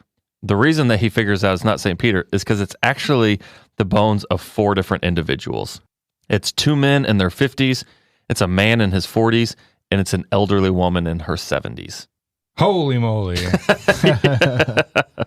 Yeah. So not great. And it all kind of falls apart that these are the right bones. We found the bones. Now, unfortunately, this is 1956. Unfortunately, just 2 years later, 1958, Pope Pius XII dies.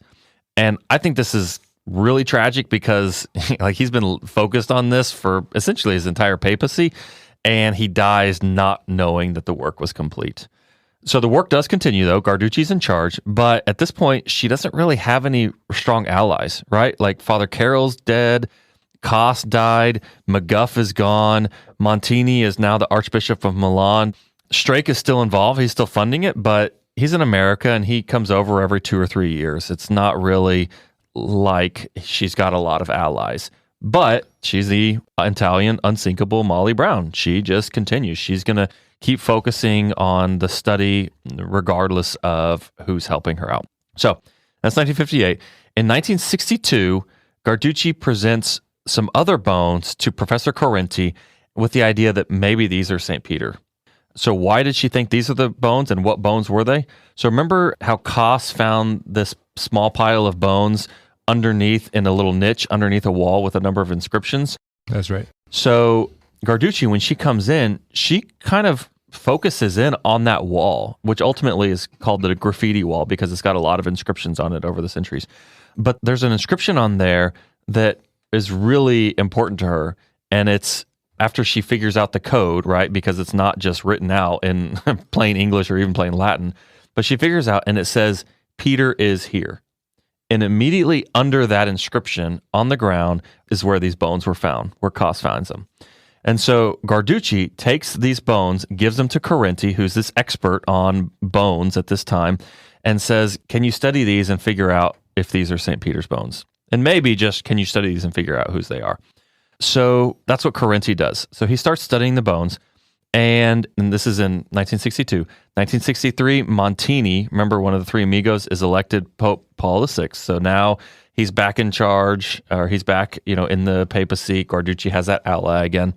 And then 1964, Correnti reveals the findings of his report, gives it to Garducci, and they share it with the Vatican. And I think that everybody's going to be pretty happy with this report. What did it say? Basically, in this report, Correnti confirms that the bones in the niche under the graffiti wall are the bones of St. Peter.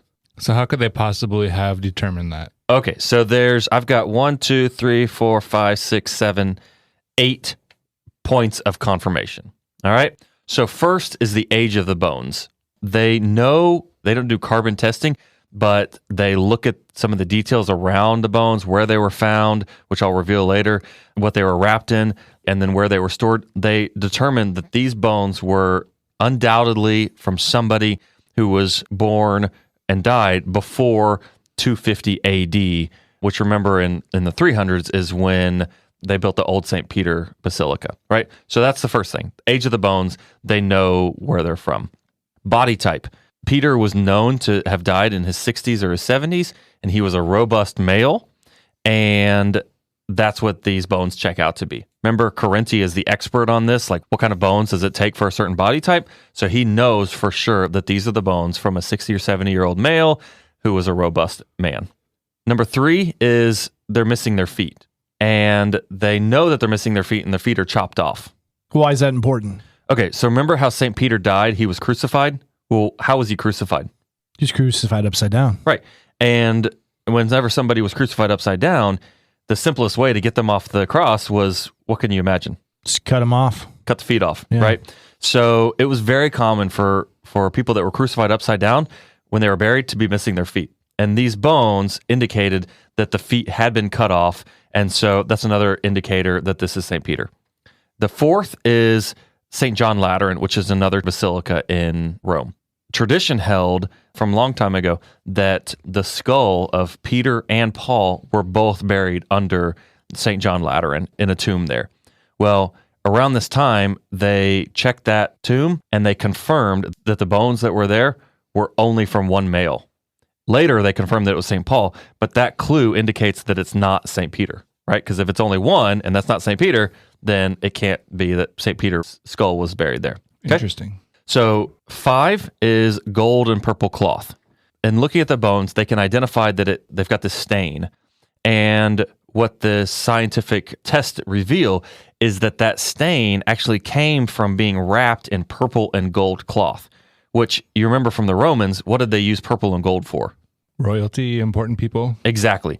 So that means that if the Christians found these bones, wrapped them in gold and purple cloth, it wasn't just an ordinary person. It wasn't an ordinary martyr.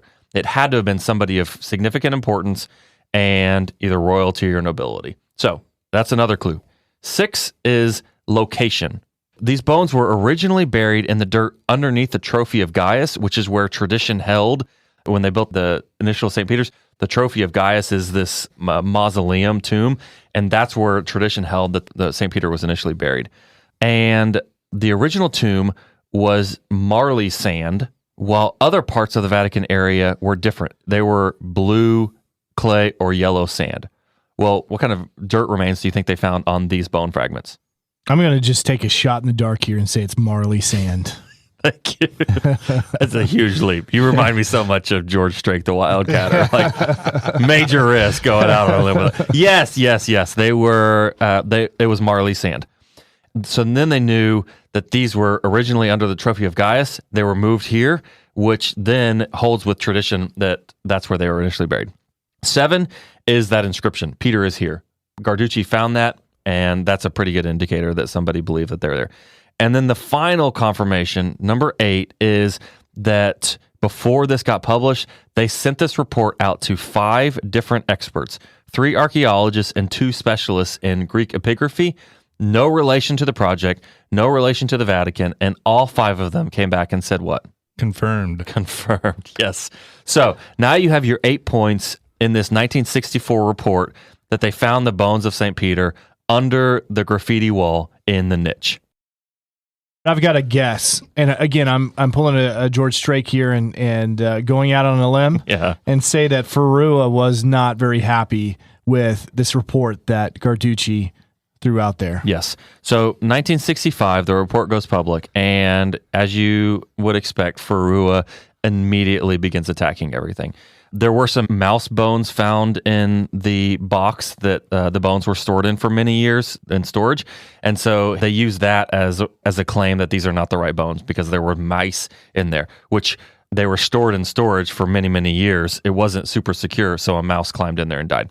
He uses this line that Garducci is really just this super religious fanatic woman who lets her emotions take over and really doesn't use science to justify this and is really driven by this, which is totally insane because when this all started, Garducci wasn't even a practicing Catholic. It was through the study of the tomb that actually she began practicing her Catholic faith and was drawn into this faith, but that wasn't the motivator of why she would say that these were St. Peter's.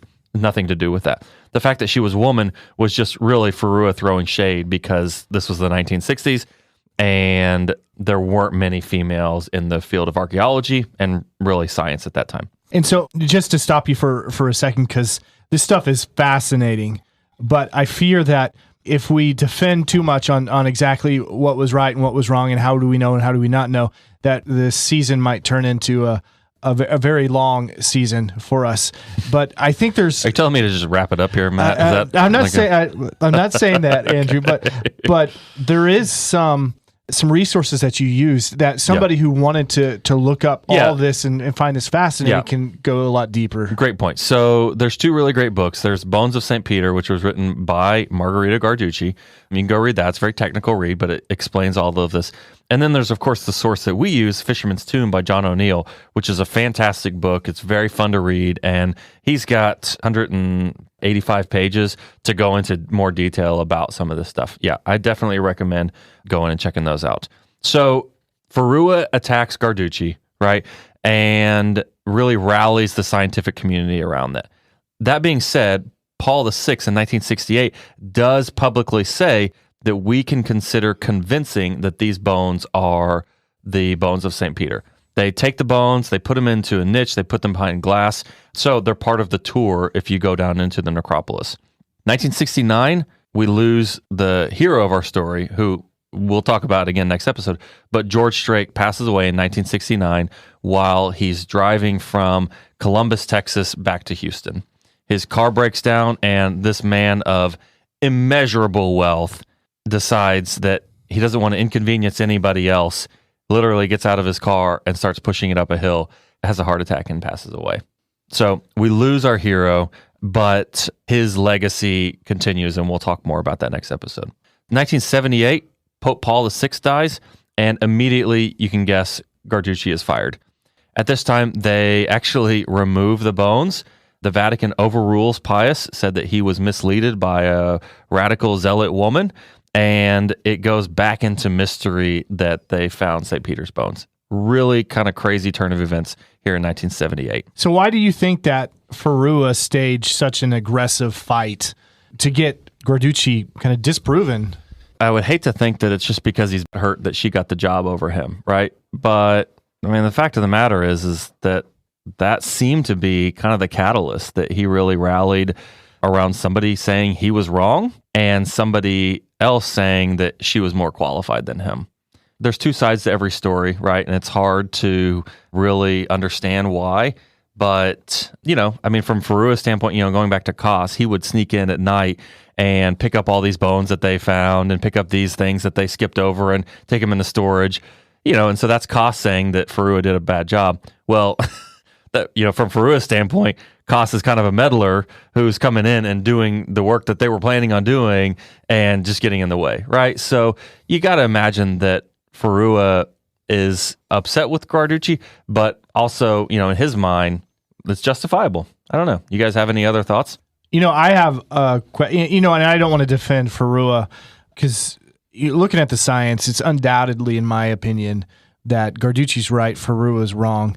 But I wonder in this situation if he was so convinced, I keep coming back to that he was so convinced before Garducci even came in that he found the bones, that no matter what anybody else said, he was just unwavering in his belief that he had already found them, that there's nothing else. And so maybe it wasn't ill intent. I'm going to go out on a limb there. Maybe it wasn't ill intent against Garducci, but maybe it was more the fact that he just couldn't be dissuaded from this thought that he was the one who found it and those were the bones. Yeah. Yeah, I would like to give him the more charitable benefit of the doubt like you, but my reading of it is that I can't quite do that. The whole process, it feels like he is searching for glory, right? Like from the beginning, he pushes Koss out of the way and says, even though Koss is in charge of the project, he doesn't really let him into the excavation. He's leading the excavation. He doesn't give them reports. He's not telling them what they're doing. He's not even allowed on the site during the day in most cases. Yeah.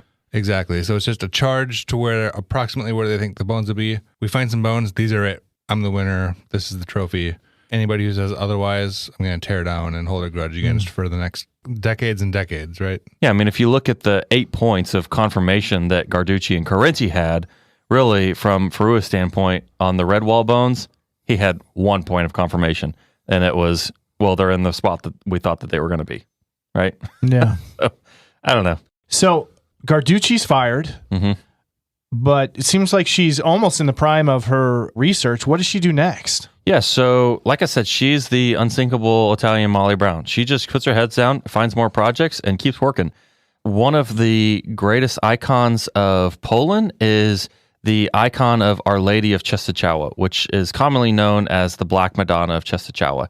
This is something that has been associated with Poland for the last 600 years, but nobody knew the origin, nobody knew where this icon originally came from.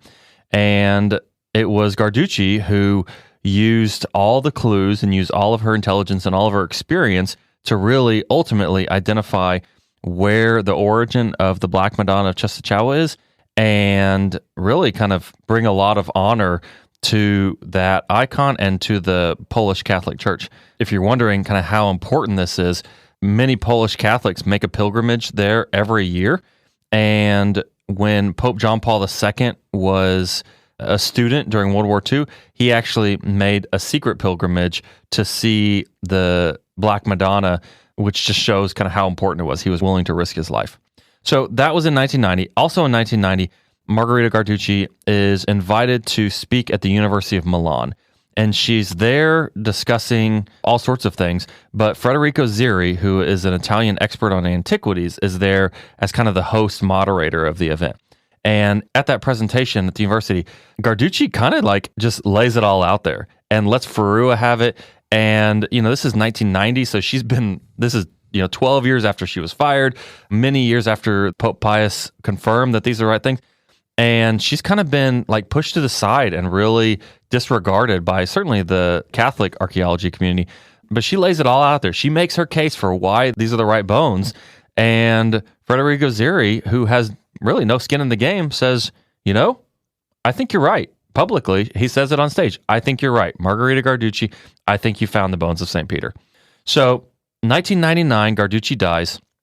2003, Farua dies at the age of 102 years old, which is kind of crazy. Wow. Say what you will about Farua, but that dude was a workhorse. He worked until he was 90 years old in the Vatican and never really gave up the fight to find and track the mysteries and, sort of the stories and the relics of the church. So Farua dies in 2003. In 2009, something else happens that isn't necessarily connected with the story, but it paves the way. Pope Benedict confirms the authentic remains of St. Paul that were found in the tomb under St. John Lateran. So what Pope Benedict says is, this confirms the unanimous and uncontested tradition that these are the mortal remains of the Apostle Paul. So again, we've got kind of two main leaders of the church from, all the way back in the first century, Peter and Paul. And it wasn't until 2009 that they recognized that they had the right bones of St. Paul.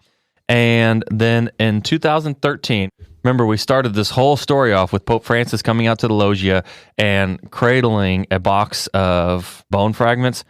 Well, that is where we are now. Pope Francis finally recognizes these are the bones of St. Peter, our first pope, the rock upon whom the church is built, and he returns these bone fragments to the graffiti wall niche where they were originally found.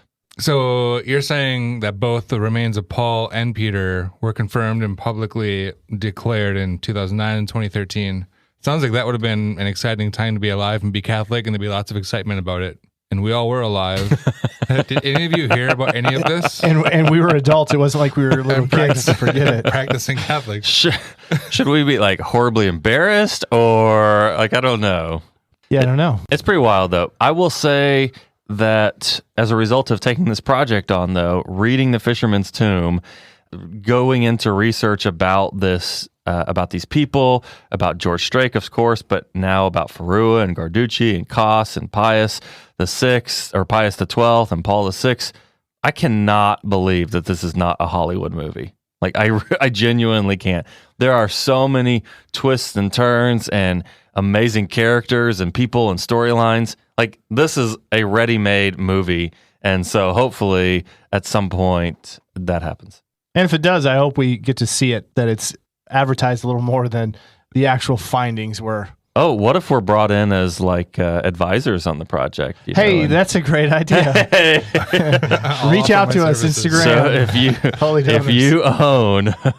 if you own a movie production company and you're thinking about writing a story about this, give us a call. Holy Donors team would love to help you out. Okay, so you're right, Matt, and you're right, Ren. But there was a news story, so let's listen to the clip. And at the Vatican, a first for the faithful. Bones believed to be those of St. Peter, displayed publicly for the first time. Pope Francis held the remains at Sunday's service. The Mass at which they were displayed for the first time marked the end of the year of the faith. One reason they were kept hidden for so long is an ongoing debate over whether or not the bones really are St. Peter's. Scientific tests conducted on the 9 bone fragments, now resting in a jewel box inside a bronze case, showed only that they belonged to a robust man who died in his 60s. No pope has definitively declared that they do belong to St. Peter, but in 1968, Pope Paul VI said they had been identified in a way we believe to be convincing. So we just heard this fantastic tale that we, would make a great movie, funded by an amazing man who has done amazing things. He was amazing. And he wanted nothing in return. He didn't want any recognition. He wanted nothing in return. Mm-hmm. He just wanted to accomplish and make it to the finish line, which was to find Peter's bones, which were later confirmed after his death. Would you consider the finding of Peter's bone in this journey maybe the greatest legacy of George Strake? Yeah, of George Strake. Yeah, so that's a good question. I think it's a fair question. I would say that these were part of his legacy that we're going to talk more about in the next episode. Can't wait. Okay, good.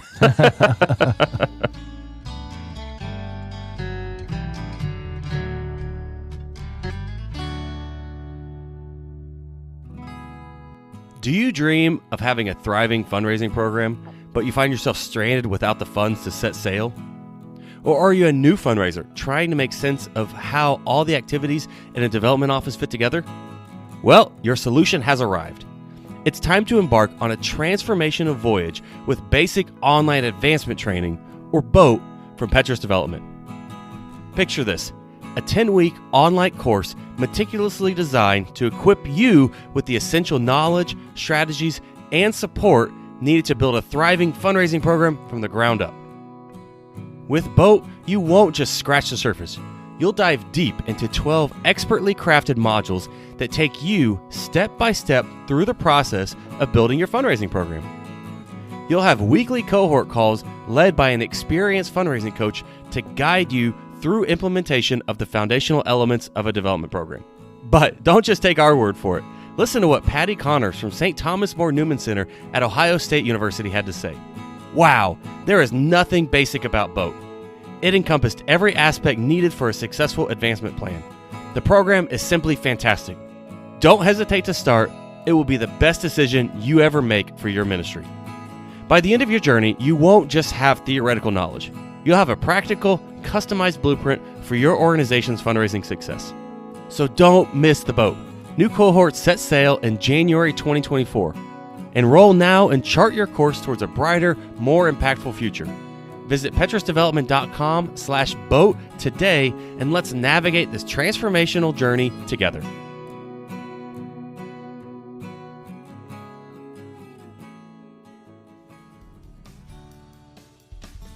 George Jr. used to be afraid because he would give everything away. And he'd say, Dad, what are you going to do if you just run out of money?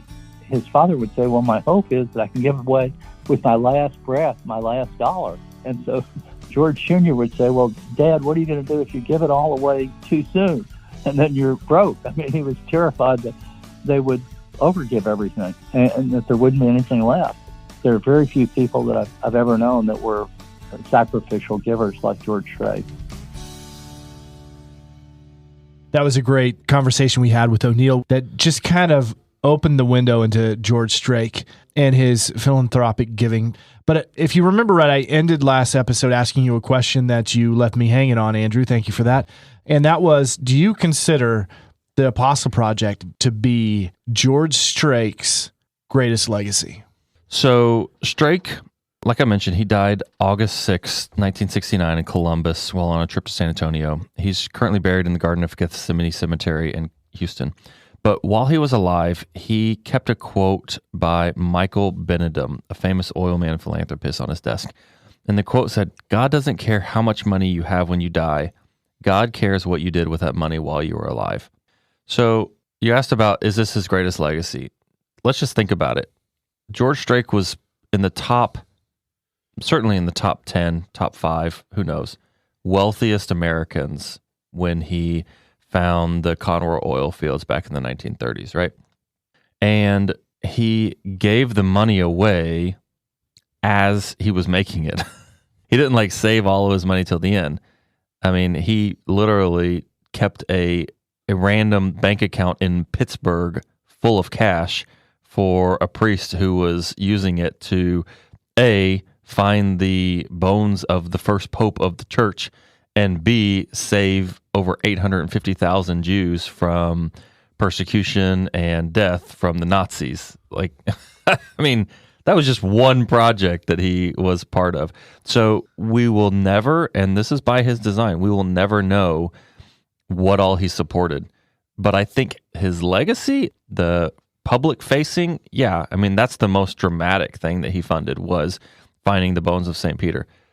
his legacy, though, as we remember it, and for those who know him and those who know about him, is really that he gave away as much money as he possibly could, and it still wasn't enough. He still wanted to support more causes. He still wanted to have a bigger impact. And so I think, like John O'Neill was saying, just the fact that he was so sacrificial in his giving, that's his legacy, and that's what people can kind of grasp onto and learn from. So we know he funded the Apostle Project. We found that out years later, basically because his son told John O'Neill, and John O'Neill went and wrote the book. Do we know of other things that he did fund for sure? Yes, we do. And the things that I have it's a pretty good list. Okay, so Strake was a huge benefactor of St. Joseph Hospital, which in 1966, he and his wife gave $500,000 for medical research and education, and they actually named a hospital wing after him after he had already passed away. Strake was the largest funder of the U.S. Catholic Charities, which supported many Jewish POWs in World War II. He joined the board of Catholic Charities in 1940. He supported a lot of Catholic organizations. He also supported a lot of non-Catholic causes and things that he was passionate about, like Boy Scouts of America. And so in 1943, he donated several thousand acres near Conroe to the Boy Scouts, and this land is called Camp Strake. It's the third largest scout camp in the United States. I'm very familiar with Camp Strake because I was in the Boy Scouts in Houston, and every winter we would do winter camp at Camp Strake. And as much as I appreciate George Strake and as much as I love his generosity, those were some miserable nights camping out in December in the woods of Conroe. They were certainly great memories, and I really appreciated that. But golly, I remember how cold it was. Goodness gracious. So George Strake was also a very generous contributor to University of St. Thomas in Houston, Catholic school there, and he was a member of the Board of Trustees. He saved a Jesuit college prep school in Houston, which was about to close, and in honor of him saving it, they renamed it Strake Jesuit, which is one of the most well-known and well-respected Catholic high schools in all of America. He was on the board of the University of Notre Dame in South Bend, Indiana, and served Our Lady of the Lake College, which is now Our Lady of the Lake University in San Antonio, as an advisor as well. And he also served on the board of governors for the American National Red Cross and the Southwest Research Institute, and was a trustee of the National Foundation for Infantile Paralysis. He was cited as the most generous contributor to the Houston-Harris County United Funds charities. And remember where he went to school? St. Louis University. They've always had a really great library. But when Pope Pius XII died in 1958, George Strake donated $350,000 to create microfilms of over 1 million books and manuscripts that were currently in the Vatican, which now it was listed as the largest humanities project in history at the time. And President Eisenhower even sent a note to the president of the university saying the establishment of the Pius XII Memorial Library will interest millions of Americans, for these collections are one of the world's primary sources of information of Western thought. Access to it will be immensely valuable to all those who wish to delve more deeply into the fundamentals of our civilization. And one other really cool story that we've got a clip on is George always wanted to own a ranch mountain place. And so in the 1930s, he bought a property called Glen Erie, and that's where his family would go and they would spend time together. It was just kind of a very special place to George and to his family. And in 1953, he was listing it for sale, and he found out that a group, the Navigators, which is a group associated with Billy Graham at the time, was looking to buy that property and set it up as a camp. And so he basically cut the price in half and sold it to the Navigators. And he had a special house on a lake called Eagle Lake. And at the last minute, he dreamt that God was telling him to give the Eagle Lake to the Navigators as well. And so when he showed up at the closing, he actually told them, I'm including the Eagle Lake as well, even though previously he had said he wasn't going to. So let's listen to this clip from John O'Neill. He had a large valley that he owned near Colorado Springs. He had dreamed his whole life about owning a valley like that since World War I. If you ever saw the movie Lost Horizons, it was sort of the way George Strake felt about that little valley. And yet he gave it all away. he gave it completely away to a Billy Graham outfit because he thought that a bunch of kids in the summer using it as a summer camp would be a lot better used for it than his family. And that was really hard for him. It was classic sacrificial giving. There's not nearly as much of a sacrifice involved when I give all my money away with my last breath as when I give away things that I actually care about while they make a difference to me. And I think that he was a sacrificial giver. I think he was willing to give away stuff that he really cared a lot about while he was alive. I think that one of the great things about giving is not necessarily what the recipient does with it, but the effect on the person giving it away. And that's why sacrificial giving, the giving away of something that someone would really like to keep, is such a noble thing and does so much good in the world. You know, I think that was a really beautiful way to kind of summarize his philanthropic giving and what he did and how he felt when he gave, you know, what it was like to him to give. But as we know, it goes beyond this. So you went through a great list of what we know of in his philanthropic giving, but it goes beyond that to some of the things that he was awarded with from the church. What were those? Yeah, so we remember from earlier that George was very faithful, right? He taught himself how to read and write by studying the Bible. He read his Bible literally every day. He made time for scripture and for reflection his entire life. And he was very interested with the early church. So I got to imagine that, like, when Carol showed up and said, hey, we need somebody to fund this because we think we can find the bones of St. Peter, our first pope, George Strake was probably, I mean, it probably wasn't a lot of arm twisting.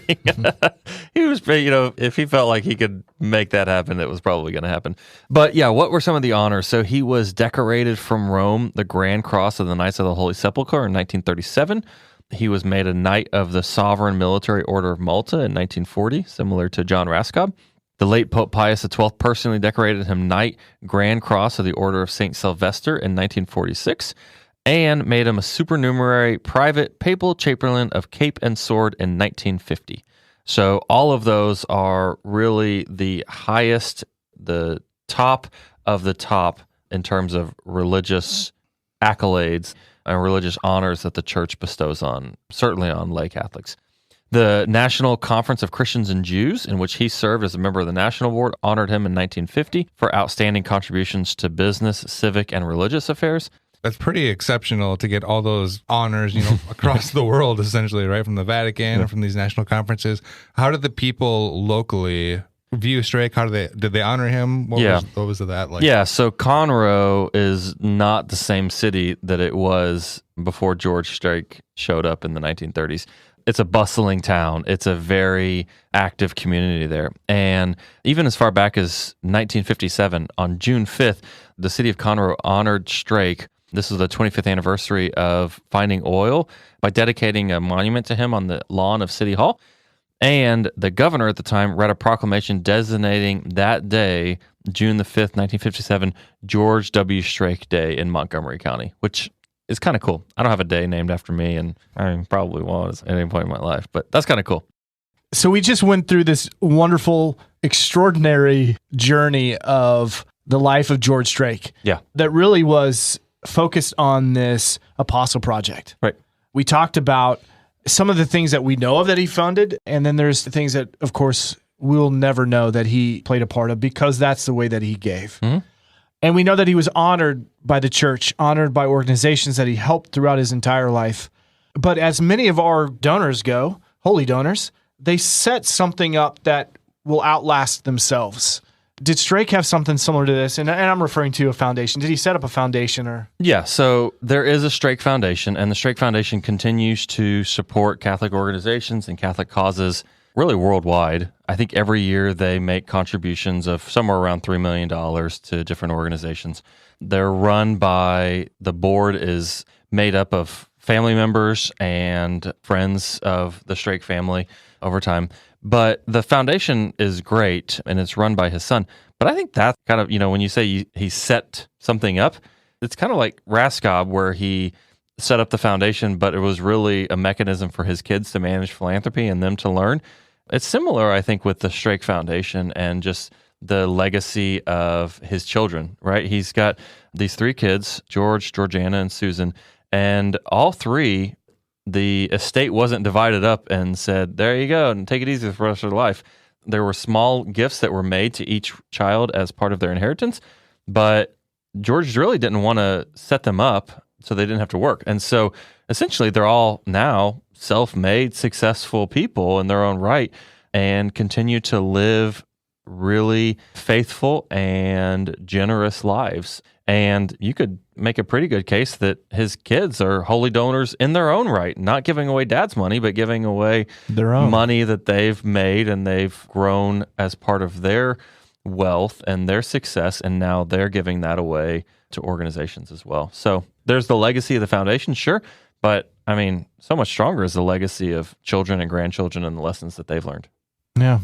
So how about the excavation? What happened with the caverns and everything underneath the Vatican once the excavation was completed, or is it still ongoing, or what's the status there? Yeah, so in the book, The Fisherman's Tomb, John O'Neill really talks a little bit more about what you can do now, but it's the most popular tour, most popular thing to see, and the hottest ticket, I think is how John explains it, is the Scavi tour, which is the tour of the necropolis, the tombs underneath. I've never been. I'd love to go on the Scavi tour, but I can imagine, especially knowing what I know now, but I can imagine, like, can you imagine being there and seeing where the first pope was buried and seeing those bones and seeing those relics and knowing that these are from 2,000 years ago when the church was seen by the emperor as this radical cult that needed to be exterminated? I can imagine that's a pretty spiritual experience. It's got to be one of those highlights of your lifetime moments, right? Yeah, for sure. Yeah, so that's the latest with the excavation. So as we end every season with one simple question, was George Strake a holy donor? Ren, you want to take a stab at it? This one to me is an easy one. I think absolutely yes. He's a guy who, he learned to read by reading the Bible. He kept reading the Bible every day of his life. He went to Mass. He made every effort to keep faith central to his life. He put equal effort into going out there and wildcatting, finding a source of income, and then using that to create a lot of good in the world.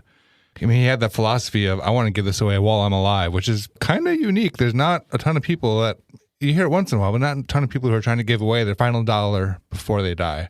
It's just a great mindset for sacrificial giving. It's hard not to be inspired by that. How about you, Andrew? Yeah, this one I'm with Ren. It's kind of a no-brainer. I mean, just fantastic story of generosity, fantastic story of taking a risk. And I don't know if I've mentioned on this show or not, but I'm a big fan of Luke 4, put out into the deep and you will catch fish. And that's what he did. He didn't stand on the shore and try to catch fish that came in. He got in the boat, cast out into the deep, and he came up big, both in business, professionally, and then also through his philanthropy and through the support. But, the other thing about that is that we didn't talk about it a lot in this show, but in the book, O'Neill talks about it a lot, that he kind of despised that public recognition for his philanthropy. Never wanted anything named after him, wanted all of his gifts to be anonymous. Just an example, he helped to fund these 38 churches in Italy as part of that parish project. And one of them, the parish in Garbatella, has a little plaque that has his name on it. And that's it. Just the impact that he had and just that lack of desire for personal recognition is very clear. I go all the way back to him and that story of his first Western Union job, making $10 an hour as an orphan, living with his 9 siblings, and he still made it a point to give 20%, $2 every week to the church. Yeah. I mean, if that's not the acts of a holy donor, we probably need to reevaluate our definition. Absolutely. I think it's pretty clear. What about you, Matt? Yeah, I'm of course with both of you on this of whether or not he's a holy donor. I was sitting here with my calculator while you were talking at points, Andrew, trying to figure out, and I just realized that George Strake up to this point is probably the wealthiest donor that we have kind of spotlighted. And with that comes, he gave away more money than anybody else that we have spotlighted too. So I kind of find that a little fascinating from it, especially knowing where he came from and where he ended and what he wanted to do with his life. Yet he asked for nothing in return. You wonder these little connected dots pieces of why it was that George Strake found the Conroe oil fields at a time right before World War II to search for the body of St. Peter. Because, I mean, all these connected dots have to lead to maybe it was meant to be. Maybe again, there's somebody pulling the strings that just so happened to make it happen at this moment in time, in this moment in history, that we're kind of on the tail end of and have gotten to experience a part of it. I also find that kind of fascinating too. So answer the question, is he a donor? Unequivocally, yes. Is he a holy man? Yes. There's no doubt in my mind on that. So yes, he is a holy donor. Great. Well, that finishes the story. Fantastic. It was amazing. I couldn't have said it better myself. I guess that wraps us up. Our season's over. We're looking at another one coming up, which is kind of exciting. It's one that that I took the head. Yeah, you're pretty excited about this, I can imagine. You know, it was a legend in the making and maybe a little controversial, but as we spill the beans, next season's going to be Babe Ruth. The Babe. The Babe. The Great Babe. The Great Bambino. The Colossus of Clout. I'm excited about that. That's going to be a good one. It will be a good one. Tune in. Follow us on Instagram. All that stuff. Fantastic. Well, thanks, guys. Can't wait.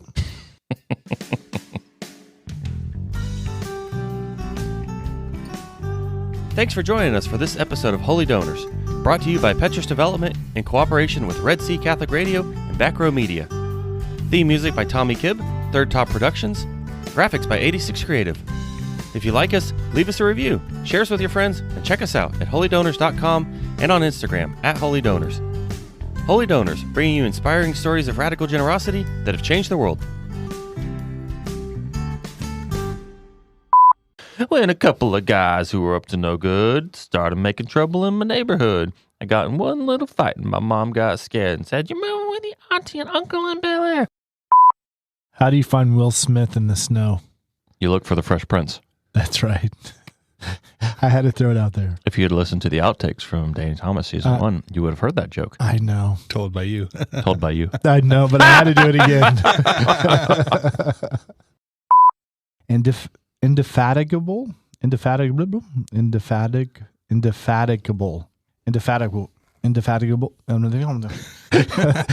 is the word that's going to get me.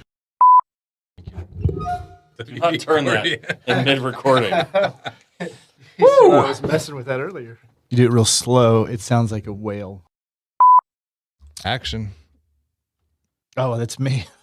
Are you phonetically? Wait, who said that? Where'd that come from? Indefatigable. And we're live. Ready? Wow, da dee doo dee da doo gee ga goo gee goo. So, Andrew. Yo. Why can a T-Rex not tie his shoes? Because his arms aren't long enough. Because he's extinct. Jeez.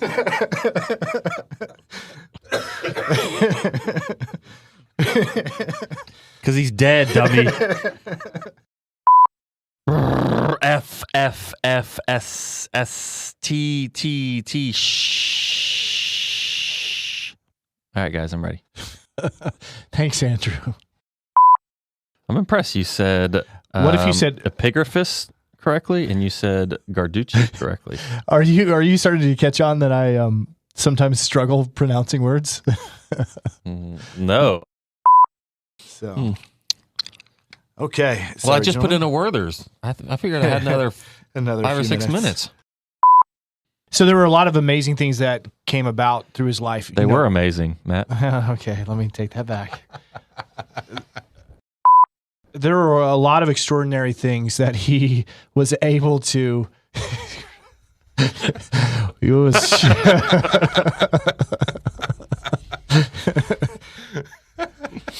We've hit that point in the day, have we not? We're so close. We're so close.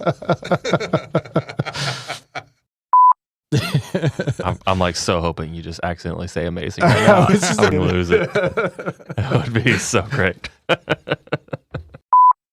And that's a wrap.